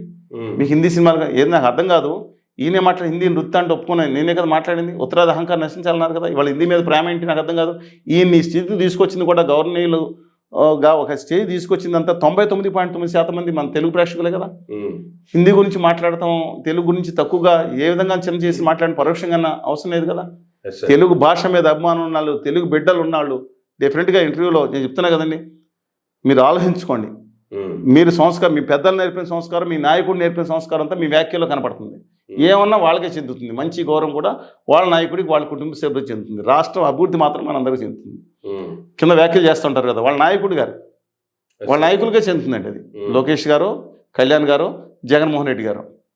ఇవాళ చాలా విచిత్రంగా ఉంది. తెలంగాణ నాయకులందరూ ఇవాళ ఆంధ్రప్రదేశ్ కోసం దిష్టి తగలకూడదని నిలబడితే, హోదా అని లేకపోతే విశాఖపట్నం స్టీల్ ప్లాంట్ కోసం, ఇవాళ మనం నిలబడాల్సింది కోస్తా రాయలసీమ అని అనుకుని తెలంగాణ సింగణి బొగ్గుల కోసం నిలబడాలి. తెలంగాణ జరుగుతున్న అన్యాయం మీద మనం పోరాడాలి. అది ఒకరికొకళ్ళ అనుబంధం. దిష్టి లేదు, అనుబంధం ఉంది. దిష్టి కొడతానికి ఎంతమంది ప్రశ్నించినా తెలంగాణలో తాడిపిత్త వర్గాలు, తెలంగాణ ప్రజలు, సామాన్య ప్రజల్లోనూ కులగజ్జి మతపిచ్చి ఎంత రెచ్చగొడతానికి ప్రయత్నించినా ఇవాళ అనుబంధం ఉందండి. అది గొప్పది. మీకు తెలుసు కదా, yes sir. ఇవాళ బన్నీ గారు వాళ్ళ మిసెస్ ఏ ప్రాంతం? ఆంధ్రనే కదా, తెలంగాణ. శేఖరెడ్డి గారి అమ్మాయి కదండి. అవును. ఉపాసన గారి ఏ ప్రాంతం? నిజామాబాద్ జిల్లా దోమకొండ కదా వారి కుటుంబానికి చెందింది. yes sir. మరి బన్నీ గారిది ఏ ఊరు? మా పాలకోలు కదా, పూర్వీకులు. అవును. ఏముంది దీంట్లో? బాగా డబ్బున్న వాళ్ళకి, బాగా సినిమాల వాళ్ళకి, వీళ్ళకండి 99% డబ్బు ఇష్యూ మీద ఇష్యూతో కులాలు ఉండవండి, yes sir. ఉప ప్రాంతాలు ఉండవండి. జనాలు మాత్రం మతాలు పిచ్చి కూడా అంత ఉండదండి. కింద వాళ్ళు మాత్రం రెచ్చగొడటానికి మాత్రం వాళ్ళ స్వార్థ రాజకీయాల కోసం వీళ్ళు కులాన్ని వాడుకుంటున్నారండి. నిజంగా ఎంత అభ్యుదయవాదం అండి. ఆంధ్రప్రదేశ్ అభ్యుదయవాదంలో 70 చేసుకుని ఎంత ముందు ఉండేది. ఇవాళ మూఢనమ్మకాల పిచ్చితో ఇవాళ సినిమా ఫ్యాన్స్, సినిమా నేను చెప్పి మీ హీరో కావాలంటున్నా, ఈ కుటుంబానికి హీరో మా యువతరం కావాలి. వీళ్ళనేమో యువతరం యొక్క ఏంటి దాన్ని ఏమంటారు, సైలెన్సర్లో ఈ ఎనర్జీ ఎక్కడ పోద్దంట. ఎనర్జీ ఎక్కడ పోతే ఉపాధి ఉద్యోగాలు లేవు కాబట్టి స్టెంట్ స్కూల్స్ పెట్టాలంట. దిష్టి తగిలేసింది మా యూత్కి ఈ స్టెంట్ స్కూల్స్ దిష్టి. అన్నదానికి బాధకు తగిన నేను యువత గురించి మాట్లాడుతున్నా. వాళ్ళ మీ అభిమానం తాత్కాలికమే ఉంటుంది, శాశ్వతమైన అభివృద్ధి గురించి నేను మాట్లాడుతున్నా. 2019 తర్వాత ఉధృతంగా విభజన చేస్తే 99% మీడియా చూపించలేదు. అది తెలుసుకున్న వాళ్ళ గురించి మాట్లాడుతున్నా. yes sir. నేను నేను కళ్యాణ్ గారితో, బాబు గారితో నేనేం మాట్లాడినా బయటకు చెప్పలేదు కదా. జగన్మోహన్ రెడ్డి గారు, చంద్రబాబు నాయుడు గారు వ్యక్తిగతంగా మాట్లాడిన బయట చెప్పను. I'm having respect towards them. కానీ వాళ్ళు చేసే చర్య నచ్చలేదు కాబట్టి నేను విధానపరంగా మాట్లాడుతున్నాను. నాకు కూడా ప్రత్యేక దళం గురించి నేను పోరాడానండి. ఆంధ్రప్రదేశ్ అన్ని ప్రాంతాల హక్కులు సమానంగా ఉండాలి, దోషులు వద్దని వీళ్ళందరూ నిద్రపోయిన వాళ్ళు మాట్లాడతాం ఏంటి? కేసీఆర్ గారు నిలదీసే హక్కు వీళ్ళ కొంతమందికి ఉందండి. వాళ్ళ రాజు నిద్రపోయారే ఆంధ్రప్రదేశ్ మీద అక్కడ పులిచింతల మిగతా ఇష్యూల మీద కోర్టులో కేసు వేస్తే ఎక్కడ కనపడలేదు. కోర్టులు ఒక్కడే వెళ్ళిన కేసులు ఉన్నాయి సందర్భాల్లో. వడ్డే గారికి ఒంట్లో బాగాలేని సందర్భంలో ఆయనకు ఆపరేషన్ ఏంటి నాగేంద్రనాథ్ గారి తర్వాత నేను ఒక్కడే కూర్చున్నాను ఆంధ్రప్రదేశ్ హైకోర్టుకి వెళ్ళి, ఉమ్మడి ఆంధ్రప్రదేశ్కి 40 మంది తెలంగాణ ప్రాంతం నుంచి వచ్చారు. వాళ్ళు నిజంగా తారీఫ్ చేస్తున్నాను. ఖచ్చితంగా నిలబడ్డారు. వాళ్ళు ఎంతమంది నిలబడ్డారండి వీళ్ళు? వెరీ అన్ఫార్చునేట్ అండి ఇది, వెరీ అన్ఫార్చునేట్. ఆంధ్రప్రదేశ్ విషమ పరిస్థితుల్లోకి కులగజ్జి మతపిచ్చి ఉప ప్రాంతీయ పిచ్చితో నెట్టబెడుతుంది కొంత రాజమండ్రి నాయకుల దగ్గర. దయచేసి దాన్ని ఖండిద్దాం. ఇవాళ మీరు హీరోలుగా మారదాం. ఇవాళ విభజన హామీలు సాధిద్దాం. ఈశాన్య రాష్ట్రాలు ఇంకా ఉన్నాయి. మూసిన చాప్టర్ అనేవాళ్ళు నీచులు. విభజన హామీలు, ప్రత్యేక హోదా, మూసిన చాప్టర్ అనేవాళ్ళు నీచులు, ఆంధ్రప్రదేశ్ ద్రోహులు. ఇవాళ గుజరాతీ గద్దలు కొన్ని ఎత్తుకుపోయినాయి గుజరాత్కి, అయినా సరే తెలుసుకోకుండా వీరభంజ చేస్తున్న వాళ్ళే ద్రోహం చేసేవాళ్ళు. దేశంలో ఉన్నతమైన పదవుల్లో ఉన్న వాళ్ళందరూ గుజరాత్లకే సార్. ఇవాళ అశ్వమేధ యాగాన్ని నడుపుతుంది అదానీ గారు, గౌతమ్ అదానీ గారు అంట, నాకు తెలియదు. ఆయన కింద 2 మనుషులు అశ్వరూఢులు. ఎక్కడ గుర్రం ఎదిలిపెట్టి అడ్డు వచ్చిన వాళ్ళని వేసేయడం, చంపేయడం కాదు, అన్ని వేసేసి అది సాధించడం. త్వరలోనే ఆంధ్రప్రదేశ్, తెలంగాణ బానిస రాజ్యాల కింద మారిపోయే పరిస్థితి కనపడుతున్నాయని మన ఆంధ్రప్రదేశ్ ముఖ్యమంత్రి గారు మాటలు చూస్తే, ఆ మారవడి గారిని పైకెత్తడం, విశాఖపట్నం స్టీల్ ప్లాంట్లో పనిచేసే దాదాపు 6,000 మంది పొట్టగొట్టేస్తే ఉద్యోగాలను తగ్గించడం, ఇది అన్యాయం అండి. గౌరవనీయులు ముఖ్యమంత్రి గారి మీద నేను గౌరవభావంతో ఉన్నాను. నేను ఎవరిని దూషించాల్సిన పని లేదండి. ఎందుకంటే ఆయన గౌరవం ఇచ్చారు కాబట్టి, జగన్ గారు గౌరవం ఇచ్చారు కాబట్టి, కళ్యాణ్ గారు గౌరవం ఇచ్చారు కాబట్టి, వ్యక్తిగతంగా నాకేం లేదు. కానీ ఇవాళ ద్రోహం జరుగుతుంది ఆంధ్రప్రదేశ్కి, బాధ కలుగుతుంది అమర్నాథ్ గారు. ఎవరిని మనం నిందించాల్సిన అవసరం లేదు, ఎవరిని దూషించాల్సిన అవసరం లేదు సార్. కానీ ఏ చిన్న వ్యక్తితో ఎలాంటి వ్యక్తులు చంద్రబాబు నాయుడు గారి దగ్గరికి వచ్చినా ఇమీడియట్గా దాని ఫోటోలు, వీడియోలు రిలీజ్ చేసి బయటపెట్టేటువంటి చంద్రబాబు నాయుడు గారు అండ్ వాళ్ళ మీడియా, అదానీ గారు గన్నవరం వచ్చి, గన్నవరం నుంచి చంద్రబాబు నాయుడు గారి ఇంటికి వచ్చి ఇంట్లో కూర్చొని మాట్లాడుకొని అన్నీ చేసిపోయిన తర్వాత కూడా కనీసం ఒక ఫోటో కానీ, ఒక వీడియో కానీ, దాని మీద ఒక కామెంట్ కానీ రీసెంట్గా వాళ్ళు చేసింది ఏందయ్యా అంటే, గూగుల్ డేటా సెంటర్ లో అదాని గారి పేరు యాడ్ చేశారు జియోలో. ఎందుకు అంటే ఆదాని అని మీరు మాట్లాడితే గమనిస్తారు. ఆదాని ఎవడు? అది గూగుల్ సెంటర్ అని తిట్టారు కదా. ఎవడు ఆదాని అందని తిట్టింది ఎవరో? అన్నాళ్ళని మీద విరోచనంగా బయలుదేరారు కదా. తిట్టింది ఎవరు? ఈ రోజు అంతా సీక్రెట్ గా ఇంటికి పిలిపించి సీక్రెటే గాడిద గుడ్డ అండి. అది వినండి, 2018లోనే ఆదాని డేటా సెంటర్కు ఒప్పందం అయింది, $10 బిలియన్. దాంట్లోనేమో ఈ electricity component landing station component లేకుండా $10 బిలియన్. అంటే ఎంత అండి? 70,000 కోట్ల టీవీలో పేపర్లో వచ్చింది చూసుకోండి. ఇవాళ ఎంత సెంటర్ మేజరు? $10 బిలియన్ అంటే 80-90 వేల కోట్లు అయిందంటే రూపీ వాల్యూ పడిపోయింది తప్పితే ప్రాజెక్ట్ కాస్ట్ ఇది కాదండి ఇష్యూ. ప్లస్ దాంట్లో కొన్ని పవర్ పాయింట్ గురించి అనౌన్స్ చేశారు. మనం దాని గురించి మాట్లాడుకున్నాం. ఈ డేటా సెంటర్ అంటే అది పెద్ద స్టోరేజ్ సెంటరా, వాటర్ ట్యాంకా అనేది అనుకున్నాం. కానీ అది రావటం వల్ల ఒక ఎకో సిస్టమ్ డెవలప్ అవుతుంది అనే మాట వాస్తవం. కుదేలైపోతున్నట్టు ఆంధ్రప్రదేశ్ కానీ అది రావటమే కాకుండా ఇప్పుడు కొత్తగా సిఫీ అండ్ మెటా సంస్థ వస్తుందండి. దానికి ఒక 500 మెగావాట్లతో సహా 1 గిగావాట్ అయితే అవకాశం ఉంది. రిలయన్స్ కూడా డేటా సెంటర్ అక్కడ పెడుతుంది. అక్కడ సరే ఒరిగాం రాష్ట్రం అనుకుంటా, మిచిగాన్ వాళ్ళు తన్ని వద్దని చెప్పి పంపించేస్తూ ఉంటే ఇక్కడ చేరాను. అయినా దాదాపుగా వీళ్ళు 5,000 మెగావాట్లు అంటే 5 గిగావాట్లకి ఇది ఆదాని గూగుల్ డేటా సెంటర్. ఇప్పుడు ఆదాని చేసిన ఫెసిలిటేటర్ గూగుల్ డేటా సెంటర్ కూడా రెండింటికి అనుకోవాలండి మనం. వన్ సైడ్ నేను మాట్లాడినా. ఆ సెంటర్లో 5,000 మెగావాట్లు. పవర్ ఎంత కావాలండి నీకు తెలుసు? మీకు అంతా నాన్ కన్వెన్షనల్ పవర్ అంటే సోలార్ అంటే ఎంత కావాల్సి ఉంటుంది? ఇవన్నీ వద్దని కాదు కదా, ఎంతో తెలుసా మీకు? వాళ్ళు తన్ని తరిమేస్తే ఇక్కడ తీసుకొచ్చి పెట్టుకుంటూ మేమేదో గొప్ప పని చేసామని చెప్పి దీనికి ఎందుకు మనం లేదండి. ఒకటి దాంట్లో కొన్ని వందల ఉద్యోగాలు డైరెక్ట్గా వచ్చే మాట వాస్తవం. ఎన్ని వందలు? కొన్ని వందల, 200? కొన్ని వందలు. మీరు ఎన్నన్నారు అర్థంగా కడుగుతున్నా. మీకు అంతా వెటకారం మీకు ఎక్కువైపోయింది. కొన్ని వందల ఉద్యోగాలు ప్రత్యక్షంగా వస్తాయి, పరోక్షంగా 1000 ఉద్యోగాలు వస్తాయి. కానీ మీరు ఆశపడినట్టు 1,88,000 మందికి ఉపాధి అనేది గాల్లో కబులు చెవులో క్యాబేజీ పువ్వు పెట్టమాకండి. ఇంతకుముందు చెప్పాను. మొత్తం గూగుల్ అనే కంపెనీ ప్రపంచంలో ఎన్ని దేశాల్లో ఉందండి? 50 దేశాల్లో 78 సెంటర్లతో 150 ఉప సెంటర్లతో ఉన్న గూగుల్ కంపెనీలో 2025 మార్చి 31 నాడు పనిచేసే ఎంప్లాయీస్ సంఖ్య 185,719. ఉపాధి వేరే వాళ్ళు రావచ్చు, వేరే సంఖ్య. ఇవాళ ఆంధ్రప్రదేశ్లో గాల్లో నమ్మొద్దని నేను చెప్పలా. నేనేమనంటే బీజేపీ చెందిన విష్ణుకుమార్ రాజు గారు ఏం మాట్లాడారు వినండి. అందువల్ల బట్ ఎకో సిస్టమ్ డెవలప్ అవుతుంది ఒప్పుకున్నా, కానీ పవర్ గురించి మీ అందరికీ చెప్పదలుచుకున్నా. వీళ్ళ మొత్తం కెపాసిటీ అంటే దాదాపు 10 గిగావాట్లు అవుతుందంట. పోనీ 5 గిగావాట్లని ఎంత పవర్ కావాలో తెలుసా అండి? అంటే 5,000 మెగావాట్లకి 5,000 కాదండి. ఒక సోలార్ ఎనర్జీ వాళ్ళ తెలియని వాళ్ళ గురించి మాట్లాడుతాను. తెలిసిన వాళ్ళకి మీకు తెలిసింది అంతవరకు ఓకే. ఒక ప్లాంట్ లోడ్ ఫ్యాక్టర్ అని ఉంటుంది. అంటే Visakhapatnam, Vijayawada thermal power station ఒకనాడు అద్భుతంగా 95-99%తో PLFతో పనిచేస్తా దేశంలోనే 10 సంవత్సరాలు రికార్డ్ స్థాయి తెచ్చుకుంది. ఈ సోలార్ పవర్ ప్లాంట్ మాడ్యూల్స్ కొత్త తీసుకొచ్చి 20% నుంచి జరగట్లేదు. అలాంటప్పుడు ఒక 5,000 వీళ్ళు అయ్యి 5 గిగావాట్ల డేటా సెంటర్కి 25,000 మెగావాట్ల పవర్ ప్రాజెక్ట్ కావాలి సోలార్. మీరు విన్నది కరెక్టే, నేను చెప్పింది కరెక్టే. 25,000 మెగావాట్ల పవర్ కావాలి. వీళ్ళ కోసం 28,000 కోట్లు పెట్టి రాయలసీమ నుంచి అంటే నరసరావుపేటకు లైన్ అంటే 28,000 కోట్లు రాష్ట్ర ప్రభుత్వం. అంటే వీళ్ళకి విశాఖపట్నానికి రైలు ఇది ఎలక్ట్రిసిటీ లైన్ కోసం వాళ్ళ కోసం ఎన్ని వేల కోట్లు రాయితీలు ఇస్తున్నారు? 75,000 ఫ్రీ. మళ్ళీ దానికి కండిషన్ సప్లై చిన్న లైన్ లాస్ట్ పెద్ద ప్యారల్. ఇది కాకుండా అదనంగానండి మరి వామపక్ష వాళ్ళు రిలీజ్ చేశారు 75,000 కోట్లు రాయితీలు ఇవ్వాల్సి వస్తుందంట మార్వాడి నక్కపల్లి ఫ్యాక్టరీకి. మార్వాడి నక్కపల్లి కడుతున్నారు ఫ్యాక్టరీ ఒకటి. దానికి దీనికి 75,000 కోట్లు వివిధ పక్కన రాయితీలు ఇవ్వాల్సి వస్తుందని మాట్లాడుతున్నారు. వీళ్ళు ఆదాని గారు దుర్మార్గం చేస్తున్నారు. ఆదాని గారు ఇండోసోళ్ళు అని చెప్పి తెలుగుదేశంలో కోట్లు కూడా వెళ్ళారు, లక్షల కోట్లు. వీళ్ళు అధికారంలోకి వచ్చిన తర్వాత దాన్ని పక్కన పాడేసి వాళ్ళ కోసం మోకాలు మీద నడుస్తూ వాళ్ళకి ఉంగి సలాం చేయట్లేదు. నేను అడుగుతున్నాను, ఇవాళ చాలా దూరం వెళ్తున్నాం. దిష్టి తగిలింది ఎవరికంటే సామాన్య ప్రజలకు ఇంకో దిష్టి తగిలింది. ఎలక్ట్రిసిటీ మీటర్లు పెడితే బద్దలు కొట్టమని గవర్నర్ లోకేష్ గారు చెప్పారు. ఎందుకని దుర్మార్గంగా 3,000, 17,000 కూడా. దయచేసి మీ ఇళ్లల్లో, మీ షాపుల్లో ఈ దిక్కుమాలిన ఆదాని లేకపోతే ఇండుసోల్ ఎలక్ట్రిసిటీ మిషన్స్ కనుక మీటర్లు కనుక వస్తుంటే ఫ్రీగా పెడతా ఉంటాను. మోసం. బద్దలు కొట్టండి. అవసరమైతే లోకేష్ గారి నెంబర్కి చెప్పండి, ఇలా బద్దలు కొట్టాను పెట్టండి, ఎవరు మిమ్మల్ని ఏమన్నారు అని చెప్పి ఆయన అన్న సందర్భంలో వారే అధికారంలో ఉన్నారు కాబట్టి నేనేం కాదు. ఎందుకంటున్నానంటే ఇది మీకు మీటర్ ఉచితంగా పెట్టేసి అని చెప్పి వచ్చే 10-15 ఏళ్ల పాటు సావుగొట్టి మీ చెవులు మూసి ఓ మీటర్ ఇప్పుడు ట్రూ అప్ ఛార్జెస్ లాగా వేయబోతున్నారు. ఇది మీకు ఆటోమేటిక్ అంటే దీంట్లో డబ్బులు కడితేనే సెల్ ఫోన్లా ఉంటుంది, అర్ధరాత్రి అయిపోతే మీకు క్లోజ్ అయిపోద్ది. వందల లక్షల కోట్ల రూపాయల కుంభకోణం ఇండియాలో సాగుతుంది. మళ్ళా చెప్తున్న 100 లక్షల కోట్ల కుంభకోణం అండి ఇది. దయచేసి మీటర్లు పెట్టుకోమాకండి, మీ మీటర్లు పనిచేస్తాయి.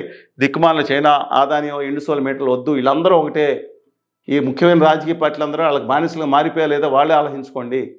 నేను మన ప్రజలకి నాయకులు దిష్టి తగిలేసింది. బాగాలేదండి పరిస్థితి. ఓకే, పెంచలయ్య గారు, మీరు పవన్ కళ్యాణ్ గారు ఇందాక పెంచలయ్య గారి గురించి మాట్లాడుతున్నాను. నెల్లూరులో ఇందాక మీరు అన్నారు పెంచలయ్య జోహార్ 2 రాష్ట్రాల తెలుగు చరిత్రలో భావితరాల భవిష్యత్తు కోసం డ్రగ్స్, గంజాయి మాఫియాకి వ్యతిరేకంగా ప్రజానాట్య మండలి కళాకారుడిగా స్వచ్ఛందంగా అనేక వందలాది పాఠశాలలకు మిగతా చోట్ల వెళ్తా పాటలు కట్టి పాడుతా సామాన్య ప్రజల్ని, భావితరాలని ఆ మహమ్మారి నుంచి పడేయాలని కాపాడుతున్న మన దేశం కోసం కష్టపడే ఒక గొప్ప ప్రజాస్వామ్య యోధుడు, దేశం గర్వించదగ్గ యోధుడు. దేశమే చెప్తున్నా, తెలుగు బిడ్డను తక్కువ చేయాల్సిన పని లేదు. పెంచలే అయితే, నెల్లూరు అయితే యోధుడిని పట్టపగలం తన 10 ఏళ్ల పిల్లాడితో వస్తూ ఉంటే ఆ పిల్లాడి ముందే పాశవికంగా ఒక్కొక్కటి నరికేస్తా చంపేస్తే ఆ పిల్లాడి మానసిక పరిస్థితి ఏంటనే తర్వాత పాపం బాధాకరం. ఎందుకని వాళ్ళ రాష్ట్ర ప్రభుత్వం ఆయనకి ఎందుకు మద్దతు ఇవ్వట్లేదు? కేసు మీద లేడీ డాన్ అంట ఆవిడ మొన్నటి వరకునంట వైకాపాలో పేరెందుకండి మన దరిద్రానికి, వైకాపాలో అధికారంలో ఉన్నప్పుడు చెత్త వాళ్ళ తెలుగుదేశం పార్టీలో వచ్చేసినప్పుడు అధికారం అంట. గవర్నర్ కోటమిరెడ్డి గారు వెళ్ళి మన 5 లక్షల స్థానం 10 లక్షల స్థానం తీసుకుంటున్నారంట. ఏదైనా బంద్కు మద్దతు ఇచ్చారు, అధికార పార్టీ బంద్కు మద్దతు ఉంది. ప్రతిపక్షంలో ఉన్న కాకాణి గారు కూడా మేము వ్యతిరేకం కాదు అని మాట్లాడారు. నెల్లూరు జిల్లా బంద్ జరిగింది. అది ఎక్కడ జరగాలండి? ఇవాళ సమాజం గుర్తించదగిన పోతుంది. ఎందుకని మీరు నిర్లక్ష్యం చేశారు? మీ మేజర్ మీడియాలో ఈ పేపర్లో దిక్కుమాలిన సన్నాసిగాడు, పనికిమాలినాడు, సినిమా నటుడు, ఒక పనికిమాలినాడు అన్న అవలక్షణాలు ఉన్నాడు, డ్రగ్స్ ఉన్నాళ్ళు ఉంటారు కదా, లేరండి. ప్రభుత్వం నిర్ణయించాలి ఎవరు వాళ్ళ గురించి ఏదైనా చేస్తే ఓ అడావిడి. ఒక హీరో గారికి సినిమా షూటింగ్లో బెణికింది అనగానే మీ వేలు బెనకడం మామూలు అయిపోవాలని ప్రార్థనలు చేస్తా దేవాలయాలు దిగిన బ్యాచ్ నేను అడుగుతున్నాను. ఆయనకి వెంటనే తేరుకోవాలని చెప్పి ట్విట్టర్లో పెట్టేసిన సినిమా నటుల గురించి మాట్లాడతాను. మీ సన్నాసి బ్యాచ్లు అందరూ కొంతమంది ఉన్నారు. ఆర్ నారాయణమూర్తి గారు అలాంటి వాళ్ళ గురించి నేను మాట్లాడను. కొంతమంది ఉన్నారు, మా దాసనారాయణరావు గారు పిసిఎస్లు అయిపోయినారు, చాలా మిగతా గురించి మీ నోరు మోగపోయిందే. మీకంటే 1,00,000 రెట్లు 1,00,00,000 రెట్లకు గొప్పాడు చర్చలయ్య, మా అందరికంటే గొప్పాడు. అతని గురించి ఒక ట్వీట్ చేయడానికి ఎందుకు రాలేదు? పొద్దున్న లేస్తే సాయంత్రం మేము తీస్తే పొరపాటున అన్ని ప్రవచనకారులు బయలుదేరారు కదా, ప్రవచనాలు చెప్పుకుంటా ముఖ్యమంత్రి గారిని, ఆయన స్టోరీలని, వాళ్ళ ఇంటి యజమాని పందికిచ్చి యజమాని కూతుర్ని ఏమన్నా పందికిచ్చి పెళ్లి చేస్తాడా, దాని గురించి చప్పట్లు కొట్టుకుని తిరిగారు కదా. ఒక భార్య యొక్క ప్రథమ కర్తవ్యం ఏంటంటే భర్త యొక్క కడ్రాయిని ఉతకడమే అని చెప్పి కూడా మాట్లాడిన వాళ్ళు బ్యాచ్ లేదా? వీళ్ళందరూ ఇప్పుడు నేను మాట్లాడాను కాబట్టి వాళ్ళ దగ్గర వెళ్తే వాళ్ళ వ్యక్తిగత జీవితం మీద నేను అన్నాను, కానీ వాళ్ళు మాట్లాడవచ్చు. నోరు మోగపోయిందే. ఎవరి గురించి ఎక్కడెక్కడి నుంచి ఎత్తుకొస్తారు, గ్రీస్లాండ్ నుంచి ఎత్తుకొస్తారు, అక్కడి నుంచి ఎత్తుకొస్తారు. కళ్ళ ముందు జరిగిపోతే మాట్లాడేది. సినిమా నటులు ఏం చేస్తున్నారండి? ఎందుకు స్పందించలేదు? రాజకీయ నాయకులు ఎందుకు స్పందించలేదు? ఆ ఇమాములు, పాస్టర్లు అని మాట్లాడదు, వాళ్ళు ఎందుకు స్పందించలేదు? మతానికి సంబంధం అని అంటున్నారా? నేను కులం కూడా తీసుకురావట్లా, వాళ్ళు దళితుడే, కానీ మిగతా సంఘాలు ఎందుకు స్పందించలేదు? కడుపు మండిపోతుంది. ఒక ఊళ్ళో మరోవైపు హెడ్మా గారి ఎన్కౌంటర్ ఏం సార్ అసలు? హెడ్మా గారి గురించి కూడా మాట్లాడుకుందాం. ముందల నేను ఈయన హత్య జరిగితే కాదండి, ఒక ఏదో స్నేహితుల మధ్య దెబ్బ జరిగింది. ఒకడిని చంపేశాడు నిర్దాక్షిణ్యంగా, ఒక దుష్టుడు ఇంకొకతను చంపేశాడు. చంపేస్తే దాని గురించి కులం మతం అంటింది. వెంటనే రాష్ట్ర ప్రభుత్వం స్పందించింది. వాళ్ళకి భూమి, వాళ్ళకి నిధులు అంటే ఆర్థిక సహాయం భారీగా చేశారు. చేయాలి, సంతోషం. ఇతనికి కులం అంటలేదనా, మతం అంటలేదనా, ఎందుకని స్పందించరు? ఏం దేశం కోసం పాటుపడ్డా? వాళ్ళిద్దరు వ్యాపారంలో తగులు పడ్డారా? సర్వసంగతి. ఇతనికి ఏం తక్కువ అండి? ఒక పారిశ్రామిక దాంట్లో వస్తే అక్కడ మా ఊళ్ళో తుందూరు దగ్గర చనిపోతే నేను వెళ్ళి ధర్నాలో కూర్చుంటే ముఖ్యమంత్రి గారికి ఆ రోజు ధన్యవాదాలు తెలిపాను. కలెక్టర్ గారు కూడా పాపం ఉన్నారు. వెంటనే శ్రీనివాస్ గారు కూర్చున్నాను చేస్తే 25 లక్షలు ఈ దేశ చరిత్రలో ఒక పారిశ్రామిక దాంట్లో చనిపోతే ప్రభుత్వం ప్రకటించింది 15 లక్షలు, ప్రభుత్వం 10-20 లక్షలు హైయెస్ట్. ఆ రోజు నేను సేవల దగ్గర కూర్చుని వాళ్ళకి ఇచ్చిన చెప్తాను ఏదైనా కానీ వాళ్ళు తిరిగి తీసుకురాలేం కాబట్టి. ఇప్పుడు ఎందుకు మాట్లాడలేదు? తెలుగు సమాజం మొత్తం మాట్లాడాలి కదా. తెలుగు సమాజం కోసం భావితరాలు భవిష్యత్తు దెబ్బతినిపోయేది, బడ్డీ కోట్లు కూడా దొరుకుతున్నాయి గంజాయి. దాని గురించి మాట్లాడుతున్నాం. కానీ కళ్యాణ్ బాబు గారు చెప్పారు, మీ పోలీసులు కంట్రోల్ ఉంటే నెల రోజుల్లో కంట్రోల్ చేయొచ్చు గంజాయి. ఎస్, జగన్మోహన్ రెడ్డి గారు కూడా గంజాయి బ్యాచ్ విజృంభించింది, ఇప్పుడు కూడా విజృంభిస్తుంది. మరి పోలీసు అందరి కంట్రోల్ ఎందుకు చేయలేకపోతున్నారు? అసలు నేను సమాజం గురించి మాట్లాడుతున్నాను. అంతిమంగా ఒకటి చెప్తున్నానండి, నిజంగా కనుక ఈ సినిమా వీళ్ళకి సినిమా వాళ్ళు మాట్లాడలేదు, బాధగా ఉంది. వాళ్ళు ఎవరు ఎన్కౌంటర్ చేయాలంటే ఐబొమ్మ రవిని. నాకు అర్థంగా ఎన్కౌంటర్ చేయాల్సింది ఎవరిని? ఈ గంజాయి బ్యాచ్నా, లేదా కల్తీలు చేసుకుంటా ప్రజల నోళ్ళలో ఏది దిక్కుమాల పాలు యూరియా కల్తీ చేసి లేదా మిగతా కల్తీ చేసేవాళ్ళనా? ఎవరిని ఎన్కౌంటర్ చేయాలండి? వాళ్ళు ఏమైపోయింది ఇప్పుడు? నోరే పెగలేదు ఒక్కొక్కరికి. వాళ్ళు వచ్చేసారు కదా, వాళ్ళ సినిమాలు పోయింది ఈయన వల్ల మొత్తం నెట్టేశారు కదా. దిక్కుమాల సినిమాలు ఫెయిల్ అయిపోయిన సినిమాలు అంటే పాపాల బైరుడు అయిపోయాడు కదా. I'm not supporting is activities, but మొత్తం అన్నిటికీ వీళ్ళని చేశారు కదా. మరి ఇప్పుడు దీని గురించి నోరు పడిపోయింది. మీ అందరికీ సమావేశాలు పెట్టలేదే? అన్నీ వచ్చి పెడతారు కదా, పెట్టలేదే? నిద్రపోయారు ఎందుకు? సినిమా పరిశ్రమ కూడా ఇలాంటి వాళ్ళు ఉన్నారనా? అడుగుతున్నానండి, నేను ఉన్నారా లేదా? మీకు ఎంత బాధగా ఉందంటే, కడుపు మండిపోతుంటే. ఇది ప్రత్యేకమైన సమస్యగా నేను చెప్తున్నానండి, శాల్యూట్ చెప్తున్నాను, ఒక అమరవీరుడికి శాల్యూట్ చెప్తున్నాను. నేను చెప్తున్నా, అలాంటి వాళ్ళు సమాజాన్ని కాపాడే వాళ్ళు మన తలుచుకోకుండా నిజ జీవితంలో అసలు పనికి మాలిన హీరోలు కొంతమంది ఉంటారండి. అందరు నేను అన్నాం, వీళ్ళు హీరోలా? వీళ్ళ కోసం పాలాబోధలు రక్తాభిషేకాలా? ఏందని నాకు అర్థం కాదు. అబ్సల్యూట్గా నేను ఆ రాజకీయ నాయకులు ఎందుకంటే ఆ బ్యాచ్ని వాళ్ళు కాపాడతారు, వీళ్ళందరూ గొడవ చేశారు అనుకోండి, వాళ్ళ పేర్లు చెప్తాను భయమా? నో అండి. దయచేసి నేను మీ అందరికీ హంబుల్ రిక్వెస్ట్, దయచేసి గమనించమని చెప్పి వాళ్ళని మరోసారి వాళ్ళకి శ్రద్ధాంజలి ఘటిస్తున్నాను. సార్, ఐబొమ్మ రవిని అరెస్ట్ చేసిందే మూవీ పైరసీ అవుతుంది అని ఐబొమ్మ రవి చెప్పేది, అతనికి మద్దతుదారులు అందరూ చెప్తుంది. సామాన్యుడి ఫ్యామిలీతో మూవీకి వెళ్ళాలంటే అందరి రేట్లతో ఉంది కాబట్టి అతనికి సపోర్ట్ చేస్తున్నామని చెప్పి అతను మా వైపు నిలబడితే ఇలాంటి వ్యక్తిని అరెస్ట్ చేస్తారని సామాన్య ప్రజలు దేశవ్యాప్తంగా అతనికి మద్దతు ఇచ్చారు. కానీ రేపు అఖండ 2 మూవీ రిలీజ్ అవబోతుంది. Already AP government, Telangana government movie రేట్లు పెంచుకోవడానికి జీవోలు కూడా ఇచ్చేసాయి. బెనిఫిట్ షోలు ఏమీ లేదు, బెనిఫిట్ షోలు కూడా ఇచ్చేసాయి. బెనిఫిట్ షోలు ఉన్నాయి, రేట్లు పెంచారు. అఘోరాలు తెలుసా మీకు? ఎవరు అఘోరా ఏం చేస్తారు తెలుసా?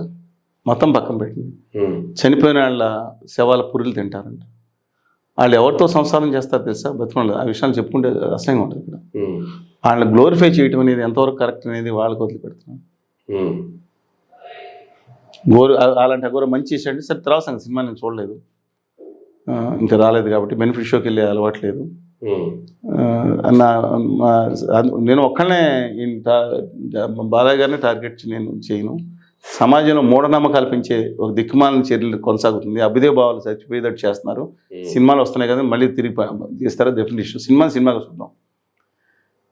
బెనిఫిట్ షోలు ఎవరి కోసం అండి? సార్, వరద బాధితుల కోసం. ఎన్టీ రామారావు గారు ఆ రోజు ఎంతమంది తిరిగారు? అది వేరా, కాంతారావు గారు అందరూ తిరిగారు కదా. బెనిఫిట్ షోలు సినిమాలకి 100 కోట్లు, 10 కోట్లు, 50 కోట్లు సినిమా వేయాలంట. వాళ్ళ హీరో రెమ్యునరేషన్ కూడా ఒక్కొక్కరికి వాళ్ళకి తగ్గిపోతుందని ఇది తీసుకుని బెనిఫిట్ వాళ్ళకండి.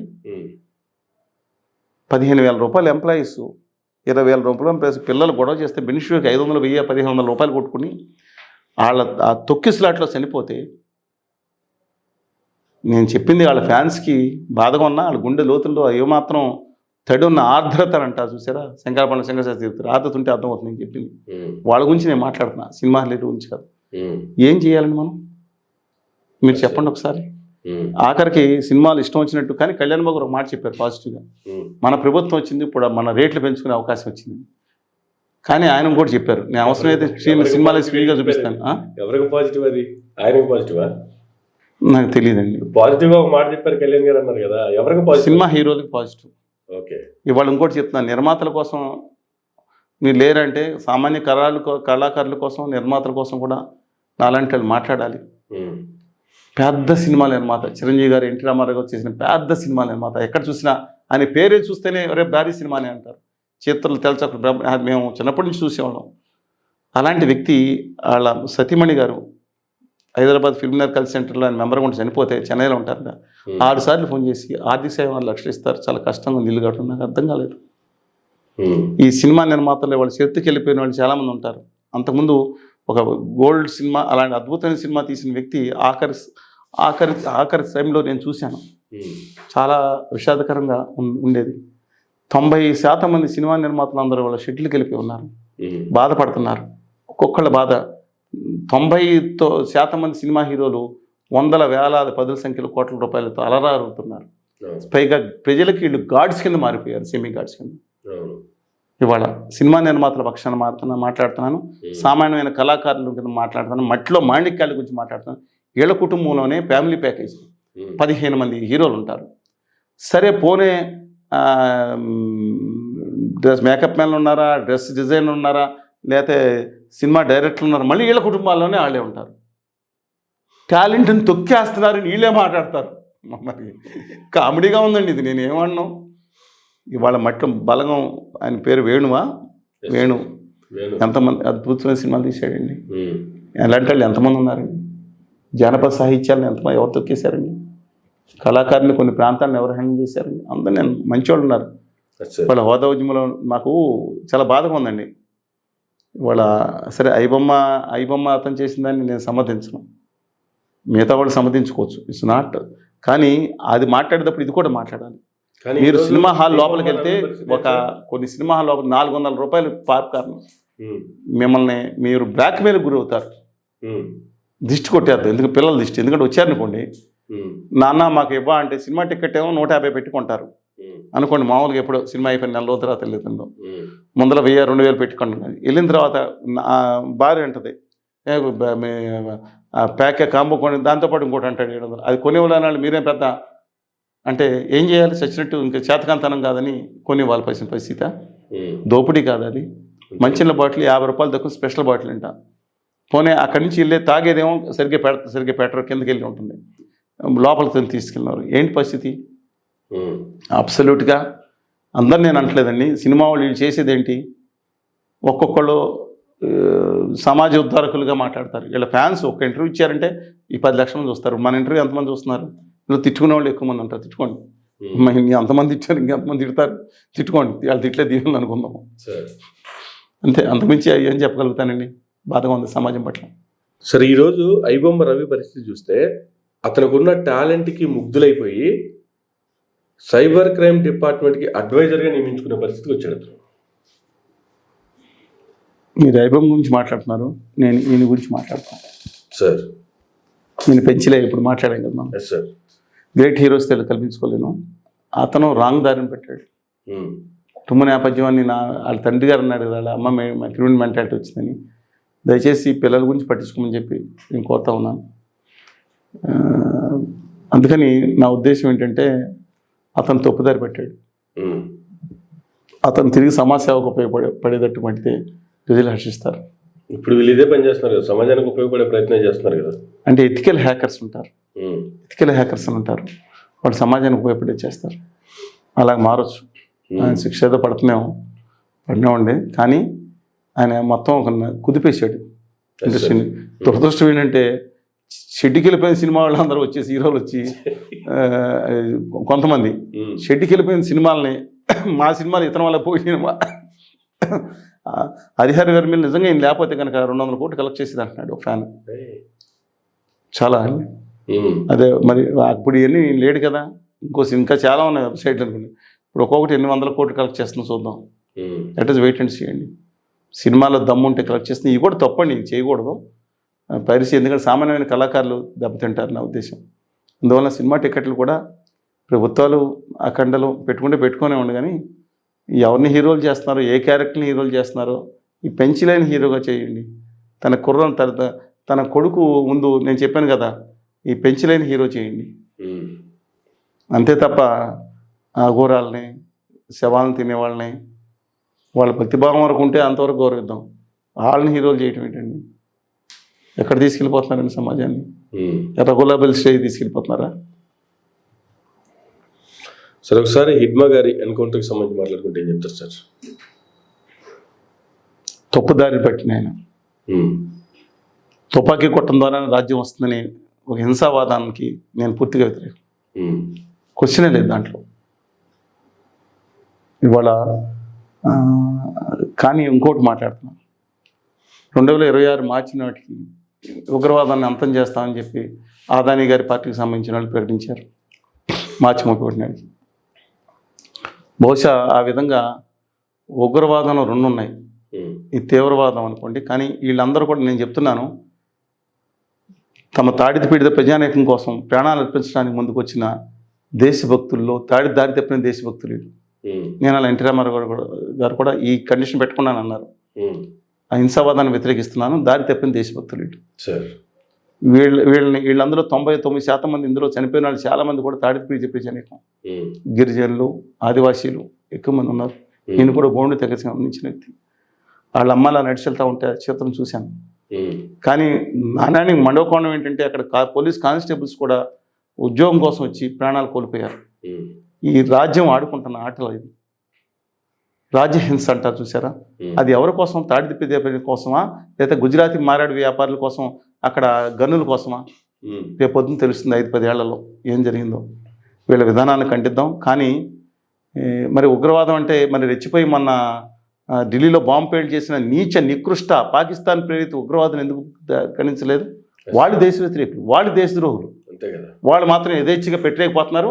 4,000 మందికి టూరిస్టులు రోజు వస్తుంటే పహల్గాంలో మాత్రం 1,00,000 ఆర్మీ మన కాశ్మీర్లో ఉంది. 10 మందిని అక్కడ పెట్టలేపారు. 10 మంది అక్కడ ఉంటే ఈ పేరేంటి, నువ్వు డ్రెస్ తీ అని చెప్పి ఎవరిని ఒక్కొక్కరిని కాల్చుకుంటా ఇలాంటి నీచి నికృష్ట అధమాదములు ఉన్న ఆ చెత్త ఫెలోస్ పఠాన్కోట్లో మనలాంటి 100,000 మంది 10 సంఖ్యలో మన ఆర్మీ జవాన్లను బలి చేసుకున్న కమీన్ కుత్తేలు అలాంటి నీచమైన మనస్తత్వం ఉన్న ఆ ఉగ్రవాదుల్ని అంతమందించారా? వాళ్ళండి దేశద్రోహులు. దారి తప్పడం కాదు, అన్ని విధాలుగా దేశద్రోహులు వాళ్ళు. వాళ్ళని మార్చి 31 లోపల వాళ్ళని దేశం తరిమేసండి. వాళ్ళే అన్నారు కదా, గవర్నర్ ఆదాని గారు, మోడీ గారు ఏమన్నారు ఆ రోజు? ఏ आर्मी आपका साथ है, कांग्रेस प्रधानमंत्री बीएसएफ आपका साथ है, वो साथ है, अंतर्गत साथ है, ये आर्मी है, ये आतंकवादी किधर से आ रहा అంటే వాళ్ళు ఎక్కడి నుంచి వస్తున్నారు, వాళ్ళకి ఆయుధాలు ఎక్కడి వస్తున్నాయి, చేతకాని ప్రధానమంత్రి అన్నారు. ఇప్పుడు నేనేమనాలి? ఇప్పుడు ఏమనాలి? ఇవాళ వాళ్ళు ఉగ్రవాదాన్ని ముందల తిప్పికొట్టండి, ఒక్కొక్క ఉగ్రవాదానికి నరకలోకానికి పంపించండి. ఇవాళ దారి తప్పిన వాళ్ళు మిగతా వాళ్ళు కూడా తుపాకీ కొట్టడం ద్వారా రాజ్యం రాదండి. మీరు దయచేసి ఒక దేశం కోసం, తాడిత ప్రజానీకం కోసం మీరు నిలబడ్డారని చెప్తున్నారు కాబట్టి నన్ను తిట్టుకుంటారు. వీళ్ళ బ్యాచ్ కూడా తిట్టుకుంటారు, వాళ్ళ బ్యాచ్ కూడా తిట్టుకుంటారు. ఉత్తర ఆర్య సనాతనవాద బ్యాచ్ ఉంది కదా, ఏదైతే ఆదానీలకి, మార్వాడీలకి, గుజరాతీలకి, అండ కంపెనీలకి అక్కడ అది ఇవ్వాలి, గన్ను తవ్వుకోవాలి, వాళ్ళ సౌభాగ్యమే దేశ సౌభాగ్యం అని చెప్పుకుని తిరిగే బ్యాచ్ ఉంది కదా, వాళ్ళు తిట్టుకుంటారు. ఇక్కడ ఈ ఎక్స్ట్రీమ్ లెఫ్టిస్టులకు అనుకున్న వాళ్ళు కూడా తిట్టుకుంటారు. వరవర్ల గారు లాంటి వాళ్ళు కూడా ఇంతకుముందు తిట్టుకున్నారు విభజన సమయంలో. తప్పు చేశారు వరవరరావు గారు. విభజన సమయంలో వలసవాదం అంటూ అసహ్యంగా ఆంధ్ర ప్రాంతం, కోస్తా రాయలసీమ వాళ్ళ గురించి మాట్లాడటం బాధ కలిగింది నాకు. సరే, ఏమైనా వాళ్ళ అభిప్రాయం. కానీ నేను చెప్తున్నాను, దయచేసి మిగతా వాళ్ళు ఇవాళ ఉంది ఉత్తర ఆర్య సనాతనవాద బ్యాచ్, వాళ్ళ పాలన సాగిస్తుంది ఆదాని గారు అశ్వమేధ యాగం, గుర్రం వదిలారు. 10 గంటల కింద ఆంధ్రప్రదేశ్లో నాయకులే బానిసలు అయిపోయి ఉన్నారు. అందువల్ల మీరు జనజీవన సంస్థలో కలవటం, ఇక్కడ అన్యాయాలని ప్రజాస్వామ్యబద్ధంగా ఎదుర్కోవటం, ఆ ఈవీఎంల బారిని తప్పించుకుంటే మనం అది ముఖ్యం. దయచేసి జనజీవన స్రవంతులు కలవండి. తుపాకీ కొట్టడం ద్వారా రాజ్యం వస్తుందనేది లేదు. ఇవాళ చైనా కూడా మారిపోయింది. అత్యధిక బిలియనీర్స్ చైనాలో ఉన్నారు. ఓన్లీ 4 దేశాలు, వియత్నాం కానీ, లావోస్ కానీ, క్యూబా కానీ, వెనిజులా కానీ, అలాంటి కంట్రీలు, ఉత్తర కొరియా గురించి చెప్పను, అది దుర్మార్గమైన కంట్రీ అయిపోయింది. కమ్యూనిస్ట్ అని చెప్పుకుంటారు కానీ ఇవాళ అక్కడ మిగిలిన వాళ్ళు కూడా మిగతా విధానాలు అవలంబిస్తున్నారు. తుపాకీ కొట్టుతున్నారు, రాజ్యం రాదండి. మీ మేలు కోరి, సమాజ మేలు కోరి చెప్తున్నాను. తక్షణమే ఆయుధాలు వెడనాడి జనజీవన సంస్థలకు వచ్చి ఈ దుర్మార్గాలు చేసేవాడిని ఎంటగట్టండి. ఇవాళ అందువలన సమాజానికి కూడా అండగా నిలబడిన తప్పితే మీరు ఆ హింసావాదన ఉండొద్దని చెప్పి వారిని కోరుతా ఉన్నాను. హెడ్మా దారి తెప్పిన ఒక దేశభక్తుడు హింసావాదనకు వెళ్ళాడు. కానీ చనిపోయినప్పుడు సమాజంలో చాలామంది కలిగినట్టు నాకు కూడా బాధ కలిగింది. అదే సమయంలో కొంతమంది చెప్తున్నప్పుడు అక్కడ కానిస్టేబుల్స్ జ్వాలాపూర్ రిజర్వాయర్ దగ్గర కాల్చి చంపేశారు మన గ్రేహౌండ్స్ పలకాలని. వాళ్ళు కూడా సరే, వాళ్ళు చేసింది హింసావాదం అంటే రాజ్యహింస, జీతం కోసం వెళ్ళారు. చేస్తున్నారని చదవడం వాళ్ళకి జరిగినప్పుడు కూడా బాధ కలిగింది కదండి. Yes sir. ఇప్పుడు ఇక్కడ శ్రీపాదరావు గారిని చంపేశారు. బేసికలీ గుడ్ పర్సన్ ఉంది. దుగ్గిరాల వెంకటరావు గారిని చంపేశారు. చంద్రబాబు నాయుడు గారి మీద మైనింగ్ బ్లాస్ట్ జరిగింది. కాకతీయ రైల్లో తప్పని సవరించుకుంటే సరిపోదు కదా, కాకతీయ సామాన్యులు బలైపోయారు సర్వ్ చేసిన దానికి. ఇవన్నీ మనీ సవరించుకోవాల్సిన అవసరం ఉంది కదా, క్షమాపణ చెప్తాను కాదు కదా. అందువల్ల హింసవాదం అనవసరం. జనజీవన భౌతిక హింసకి వ్యతిరేకం. నేను దయచేసి జనజీవన సంవత్సరాలకు రామని చెప్పి అనుకుంటున్నాను. Right sir. ఫైనల్గా రాష్ట్రం గురించి ఒకసారి మాట్లాడుకుంటే, చంద్రబాబు నాయుడు గారు అధికారంలోకి వచ్చిన 4వసారి ముఖ్యమంత్రిగా ప్రమాణ స్వీకారం చేసిన అనంతరం ఆయన చేసిన కొన్ని వ్యాఖ్యలు, సూపర్ 6 హామీలు ఇచ్చాము, ఖజానా చూస్తే ఖాళీగా ఉంది, అసెంబ్లీ వేదికగా ఆయన చేసిన కామెంట్లు. నిన్న మొన్న రైతుల కార్యక్రమం కోసం నల్లజర్ల పోయి కూడా అక్కడ కూడా సేమ్ ఇవే కామెంట్లు చేశారు. సూపర్ 6 అమలు చేసాము, సూపర్ 6 హామీలు ఇచ్చాము, కానీ ఖజానా ఖాళీగా ఉంది. ఎలక్ట్రిసిటీ ఛార్జీలు పెంచారు కదా. సరే, రెండో విషయం ఏంటంటే సూపర్ 6 P4 సిస్టమ్ తప్ప మిగతాది తక్కువ అమలు చేశారు. 100% మెచ్చుకోవాల్సింది ఏంటంటే, వచ్చి రాగానే జూలై నెలలోనే 4,000 రూపాయలు చేశారు. తెలంగాణతో కంపేర్ చేస్తే తులం బంగారం కాకెత్తికిపోయింది. 4,000 పథకం లేదు. కేసీఆర్కి ఇచ్చిన 2,000 మాత్రం నడుస్తుంది.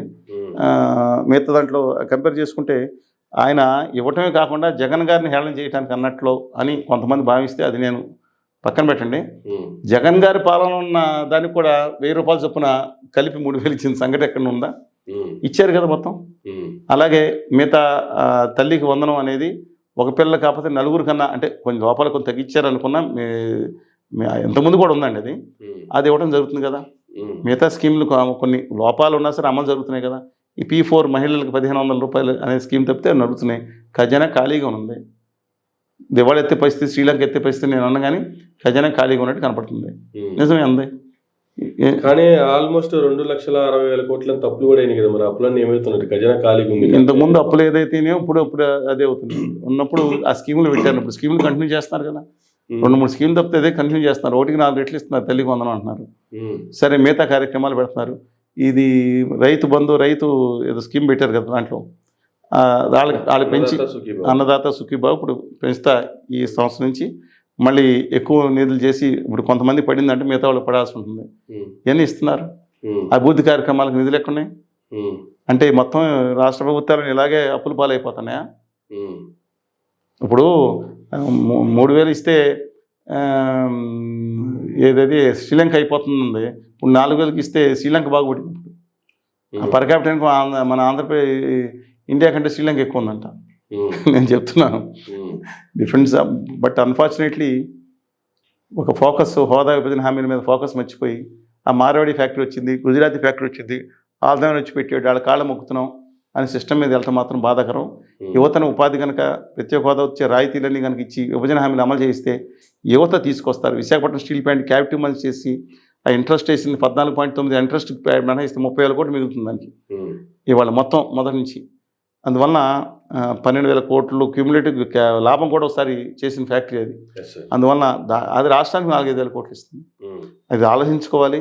ఇవాళ మీ మోడీ చేసిన దుర్మార్గ విధానాల వల్ల గుజరాతీలకు లాభం చేసేటట్టు ఆయిల్ ఇంపోర్ట్ చేసుకోవడం వల్ల అమెరికా మన దేశం మీద డంప్ డ్యూటీ వేసింది 50%. మొత్తం మన రాష్ట్రానికి వచ్చే ఇన్కంలో అత్యధిక ఎక్స్పోర్ట్స్ అంతా షింపు, ఫిష్ కల్చర్ అది అమెరికాకి వెళ్ళి తగ్గిపోయి ఇప్పుడు ఇతర మార్గాలు ఎత్తుకుంటూ వస్తున్నారు. దాని మీద దృష్టి పెట్టుకోవాలండి. మిగతా ఎక్స్పోర్ట్స్ గ్రానైట్ మీద ఎక్సెస్ దృష్టి పెట్టడం వల్ల, ఎక్స్ట్రా దృష్టి పెట్టడం వల్ల లాభం జరుగుతుంది. విభజన హామీల వల్ల లాభం జరుగుతుంది. వాళ్ళు సంపద సృష్టిస్తారు. మన ఒక్కళ్ళ చేతిలో ఉండదు. సంపద యువతరం సృష్టిస్తారు. దమ్మున్న యువత. సినిమా, సైకో ఫ్యాన్సీ, కులగజ్జి, మత పిచ్చి, ఉపరాజకీయ వ్యక్తిగత రాజకీయాలకు వీరాభరణాలు తగ్గించుకుంటే రాష్ట్రం బాగుపడుతుంది. కానీ ఇక రాష్ట్రం వరకు అప్పుల పాలవుతుంది, ఇంకా అవుతుందండి. ముందుంది ముసల పండుగ, ఆగే క్రొకడైల్ ఫెస్టివల్స్, అప్పుడు చూడాలి. కానీ రాష్ట్రానికి ఏం కావాలన్నా లేదు, ఢిల్లీకి వెళ్ళి మాట్లాడాలన్నా ప్రధానికి నారా లోకేష్ గారు వెళ్తున్నారు. నారా లోకేష్ గారే రీసెంట్గా మొంతా తుఫాన్కి సంబంధించి కూడా ఆయన కూడా ఒక నివేదిక ఇచ్చారు. ఆయన ఏంటంటే అక్కడ బీహార్ కూడా వెళ్ళి ఎన్నికల ప్రచారం చేసి వచ్చారు.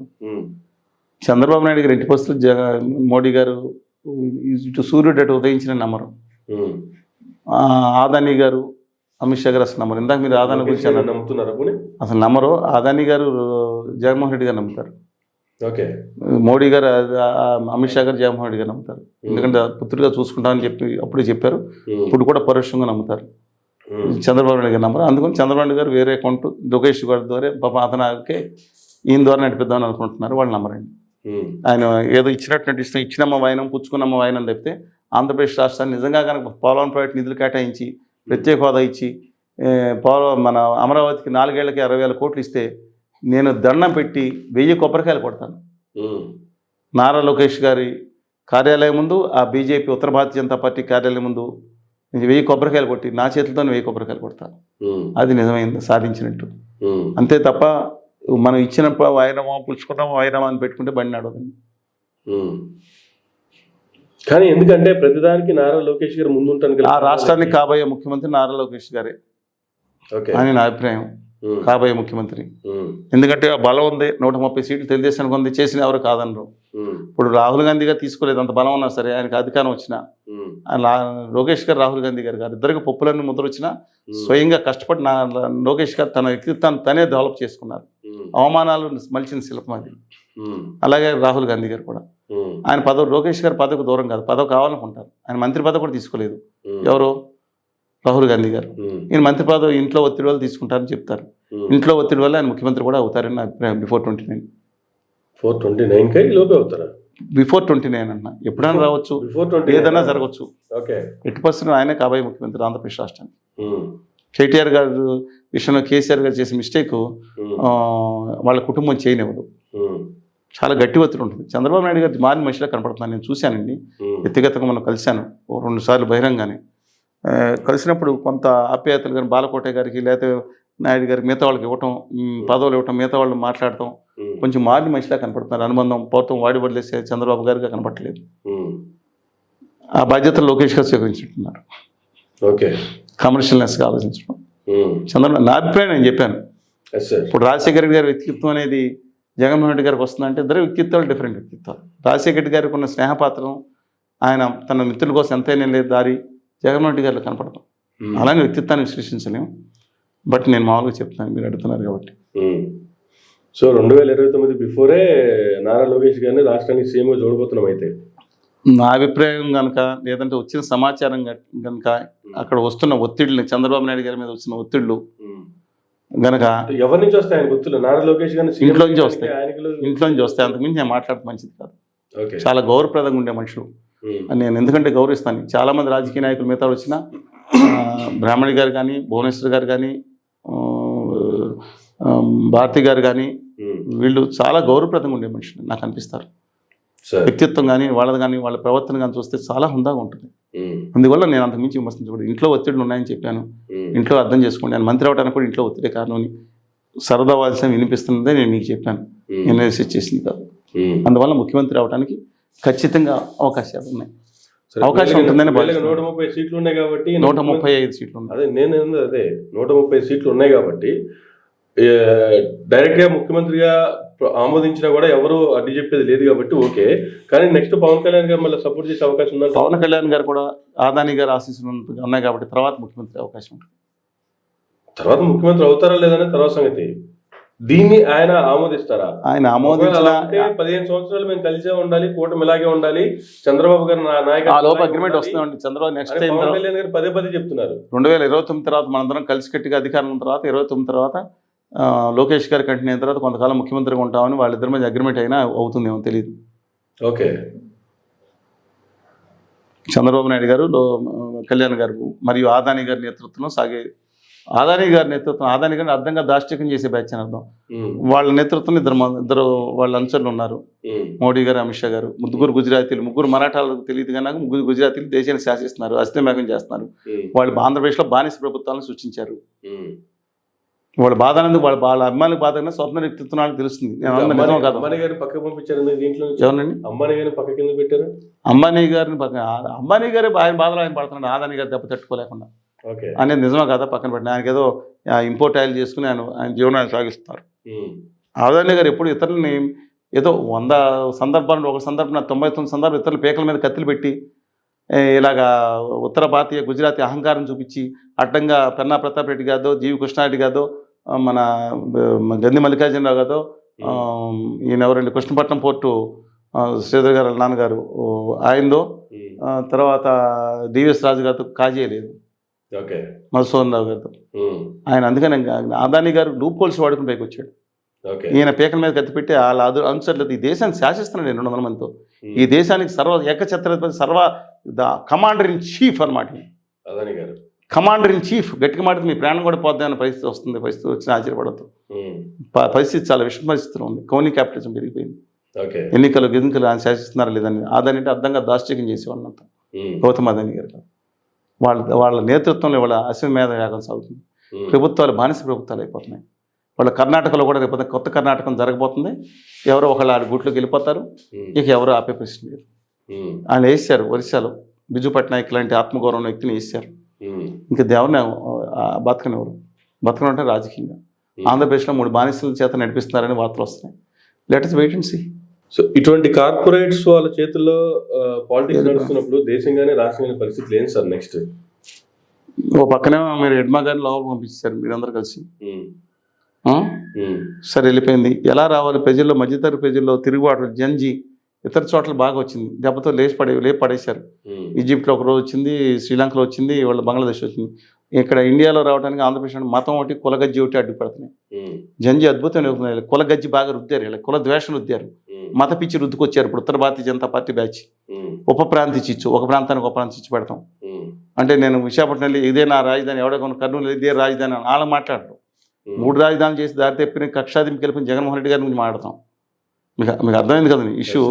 అలాగే ఒక ముఖ్యమంత్రిని ఒక క్రిస్టియన్ ముఖ్యమంత్రి దాని గురించి మాట్లాడి మత ప్రకారం మాట్లాడిన దాని గురించి మాట్లాడుతున్నాం. ఏది మాజీ ముఖ్యమంత్రి గారు. ఇవన్నీ తప్పు జరుగుతున్నాయి. అన్ఫార్చునేట్. కానీ ఇన్ని పరిస్థితులు జరుగుతున్న నేపథ్యంలో ఈరోజు జగన్మోహన్ రెడ్డి గారు ప్రెస్ మీట్ పెట్టారు. ఆయన ప్రెస్ మీట్లో ఒక మాట అన్నారు సార్. జరుగుతున్న ఆర్థిక నేరాలు కావచ్చు, లేదంటే పెట్టరేగిపోతున్న గంజాయి కావచ్చు, లేదు అక్రమ కేసులు కావచ్చు, లిక్కర్ కేసుకు సంబంధించి వచ్చి మాట్లాడుతూ ఇటువంటి పరిస్థితుల్లోనే కదా నక్సలిజం పుట్టుకొచ్చేది అనేటువంటి కామెంట్ ఇందాకే చెప్పారు. మీ అందరు కలిసి నక్సలిజం పంపించిన వాళ్ళు మీరు కూడా లేరా? అందరూ నక్సలిజం భౌతిక హింస తప్పండి. నేను ఇప్పటికీ చెప్తున్నా. వామపక్షవాదం ఉండటం సరైంది, కానీ భౌతిక హింసావాదం ఖచ్చితంగా తప్పది. అందువల్ల నక్సలిజం లేదు.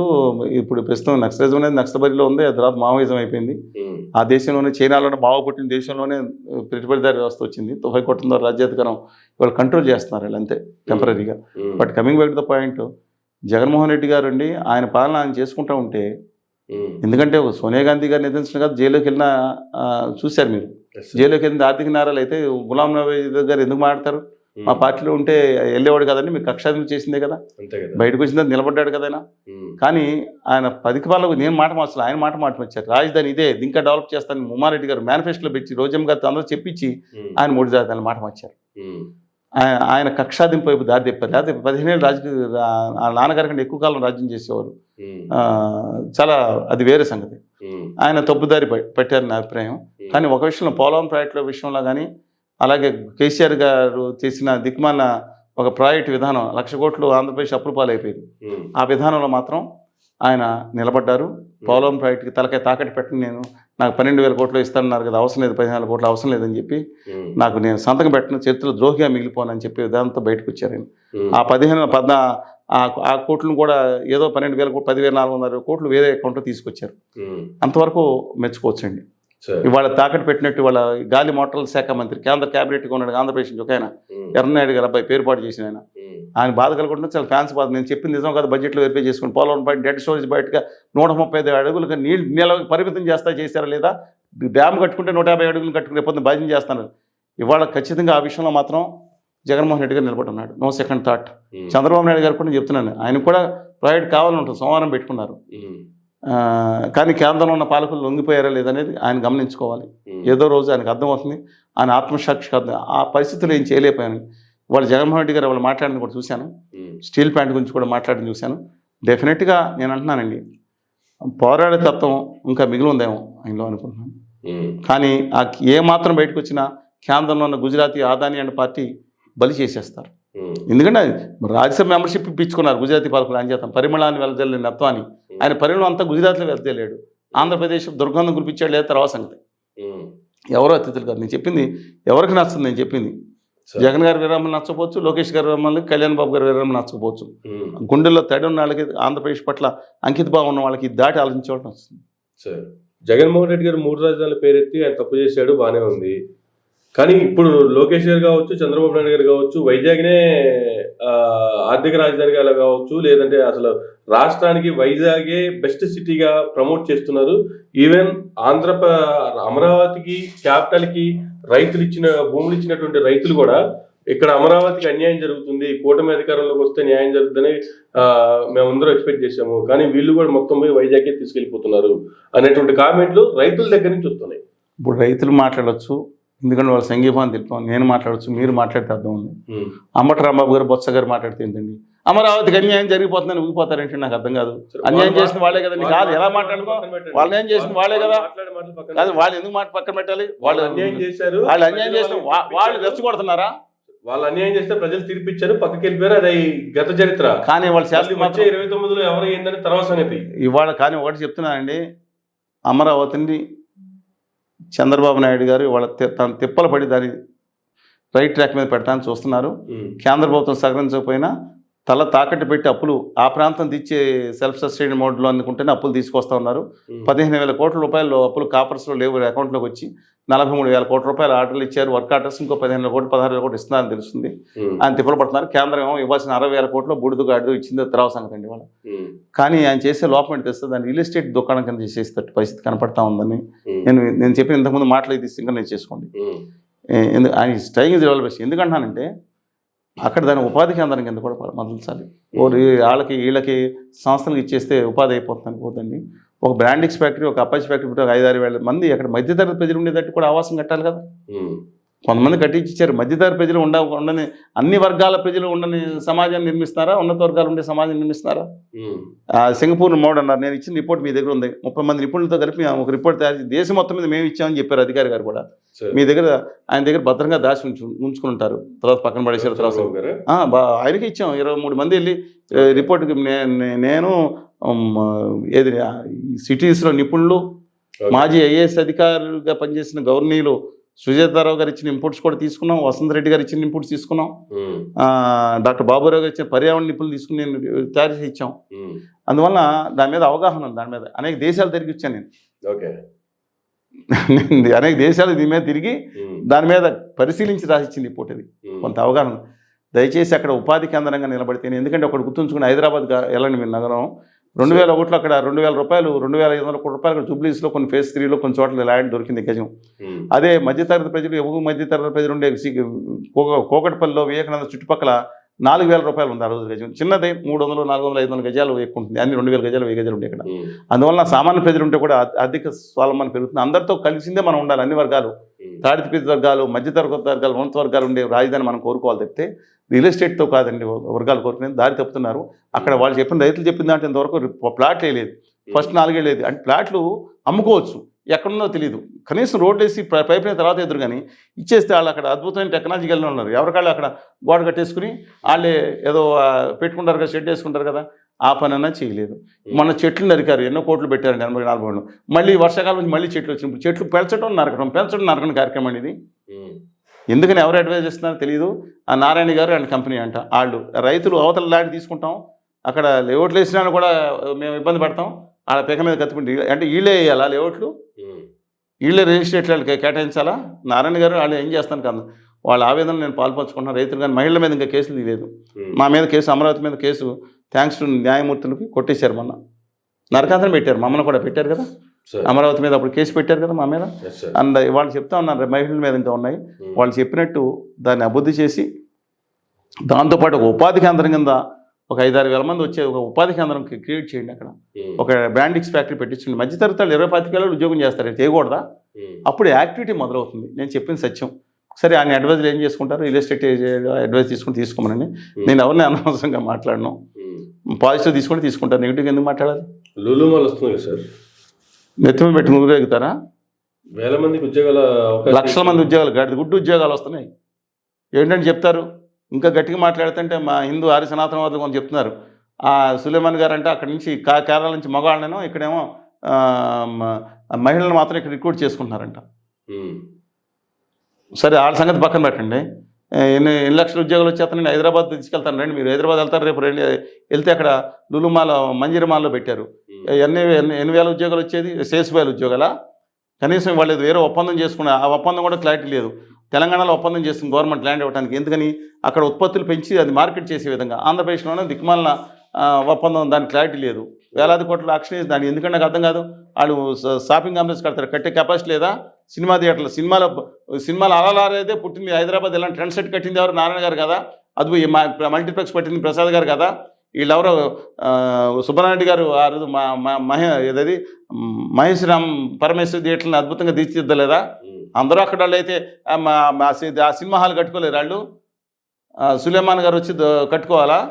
ఏంటంటే నాకు అర్థం కాదు. నెత్తిమేట బెజవాడ రైల్వే స్టేషన్ పాత బస్ స్టేషన్ దిగాను, ఎందుకంటే దాన్ని చేయటం అంటే కొంతమంది దాన్ని వ్యతిరేకిస్తున్నారు. స్టీల్ ప్లాంట్ని అమ్మేయడం సంబంధిస్తున్నారు. వీళ్ళేదో లిబరేట్స్ అంటే I don't want to comment beyond that. ఏంటో విచిత్రంగా ఉంది ఆంధ్రప్రదేశ్లో. కప్పలతో ఇక్కడ మాయ మచ్చింద్ర అయోమయం అంతర్ధానంగా పరిస్థితి నడుస్తుంటాం. దుర్మార్గం. సినిమా సైకో, రాజకీయ నాయకులు సైకో ఫ్యాన్సీ వదలండి, ప్రాంతం హక్కుల కోసం పోరాడండి, అదొకటే చెప్తాను నేను. చివరిగా ఒక మాట చెప్పు. చివరిగా అంటున్నారు మీరు. లేదు, ఇదే లాస్ట్. చివరిగా మెడికల్ కాలేజీలు ప్రైవేటీకరణ పీపీపీ విధానంలో అన్నారు, ప్రైవేట్ వాళ్ళకి ఇచ్చేస్తారట. కానీ దాంట్లో పనిచేసేటువంటి వ్యక్తులు ఎవరైతే ఉన్నారో వాళ్ళందరికీ గవర్నమెంటే చాలరీలు పే చేస్తాట. అదొక జియో రిలీజ్ అయింది రీసెంట్ గా. నేను చూడలేదండి. Apologising for that because general use to go, నాకు వస్తూ ఉంటుంది. ఆ జియో నేను చూడలేదు. అయితే కనుక దుర్మార్గం. అంటే ప్రభుత్వ కంట్రోల్లోనే ఉంటుంది అంటున్నారని, జీతాలు ఇస్తుందని అని ఉంటారేమో వాళ్ళు. అంటే ఒక ప్రభుత్వ ఉద్యోగులు కొంతమంది అపాయింట్ చేయడం తప్పలేదు, ఎందుకంటే to monitor what is happening they, అది తప్పలేదు. కానీ మిగతా చోట్ల చేయటం ఏంటండి? అసలు నేను ఒకటే కోరుకుంటున్నాను, విధానం. నేను మొన్న మీటింగ్లు బెదరైన తర్వాత నన్ను పిలవలేదులేండి. ప్రతిపక్ష నేతలు అందరూ వచ్చిన మీటింగ్లో, ప్రతిపక్షం అంటే జగన్ గారి కథల పార్టీ నేతలు వచ్చిన మీటింగ్ నన్ను పిలిచారు. ఒక్క సీటు కూడా చంద్రబాబు గారి హయాంలో రాలేదు, కాలేజీ పెట్టలేదని తప్పని చెప్పాను. మీకు కూడా ఆశ్చర్యకరమైన విషయం ఏంటంటే, ఆంధ్రప్రదేశ్లో అత్యధిక కాలేజీలు చంద్రబాబు హయాంలో వచ్చినాయి. 25 మెడికల్ కాలేజ్ వచ్చినాయి, ఇంక్లూడింగ్ 4 ప్రభుత్వ medical college, including AIIMS, Anantapur ప్రభుత్వ మెడికల్ కళాశాలతో సహా. సరే, కొంతమంది అంతకుముందు ఫెసిలిటీ చేయొచ్చు, ఈయన వచ్చినప్పుడు ఇంకా స్పీడప్ చేసి వేరే వర్కైట్ దాంట్లో ఇవ్వాలి కదా. కాన్సమ్ ఇన్స్టిట్యూట్స్ చంద్రబాబు నాయుడు గారి హయాంలో, రాజశేఖర్ గారి హయాంలో అది ప్రైవేట్ ఇన్స్టిట్యూట్గా వచ్చింది. రాజశేఖర్ గారికి ఇవ్వాలి.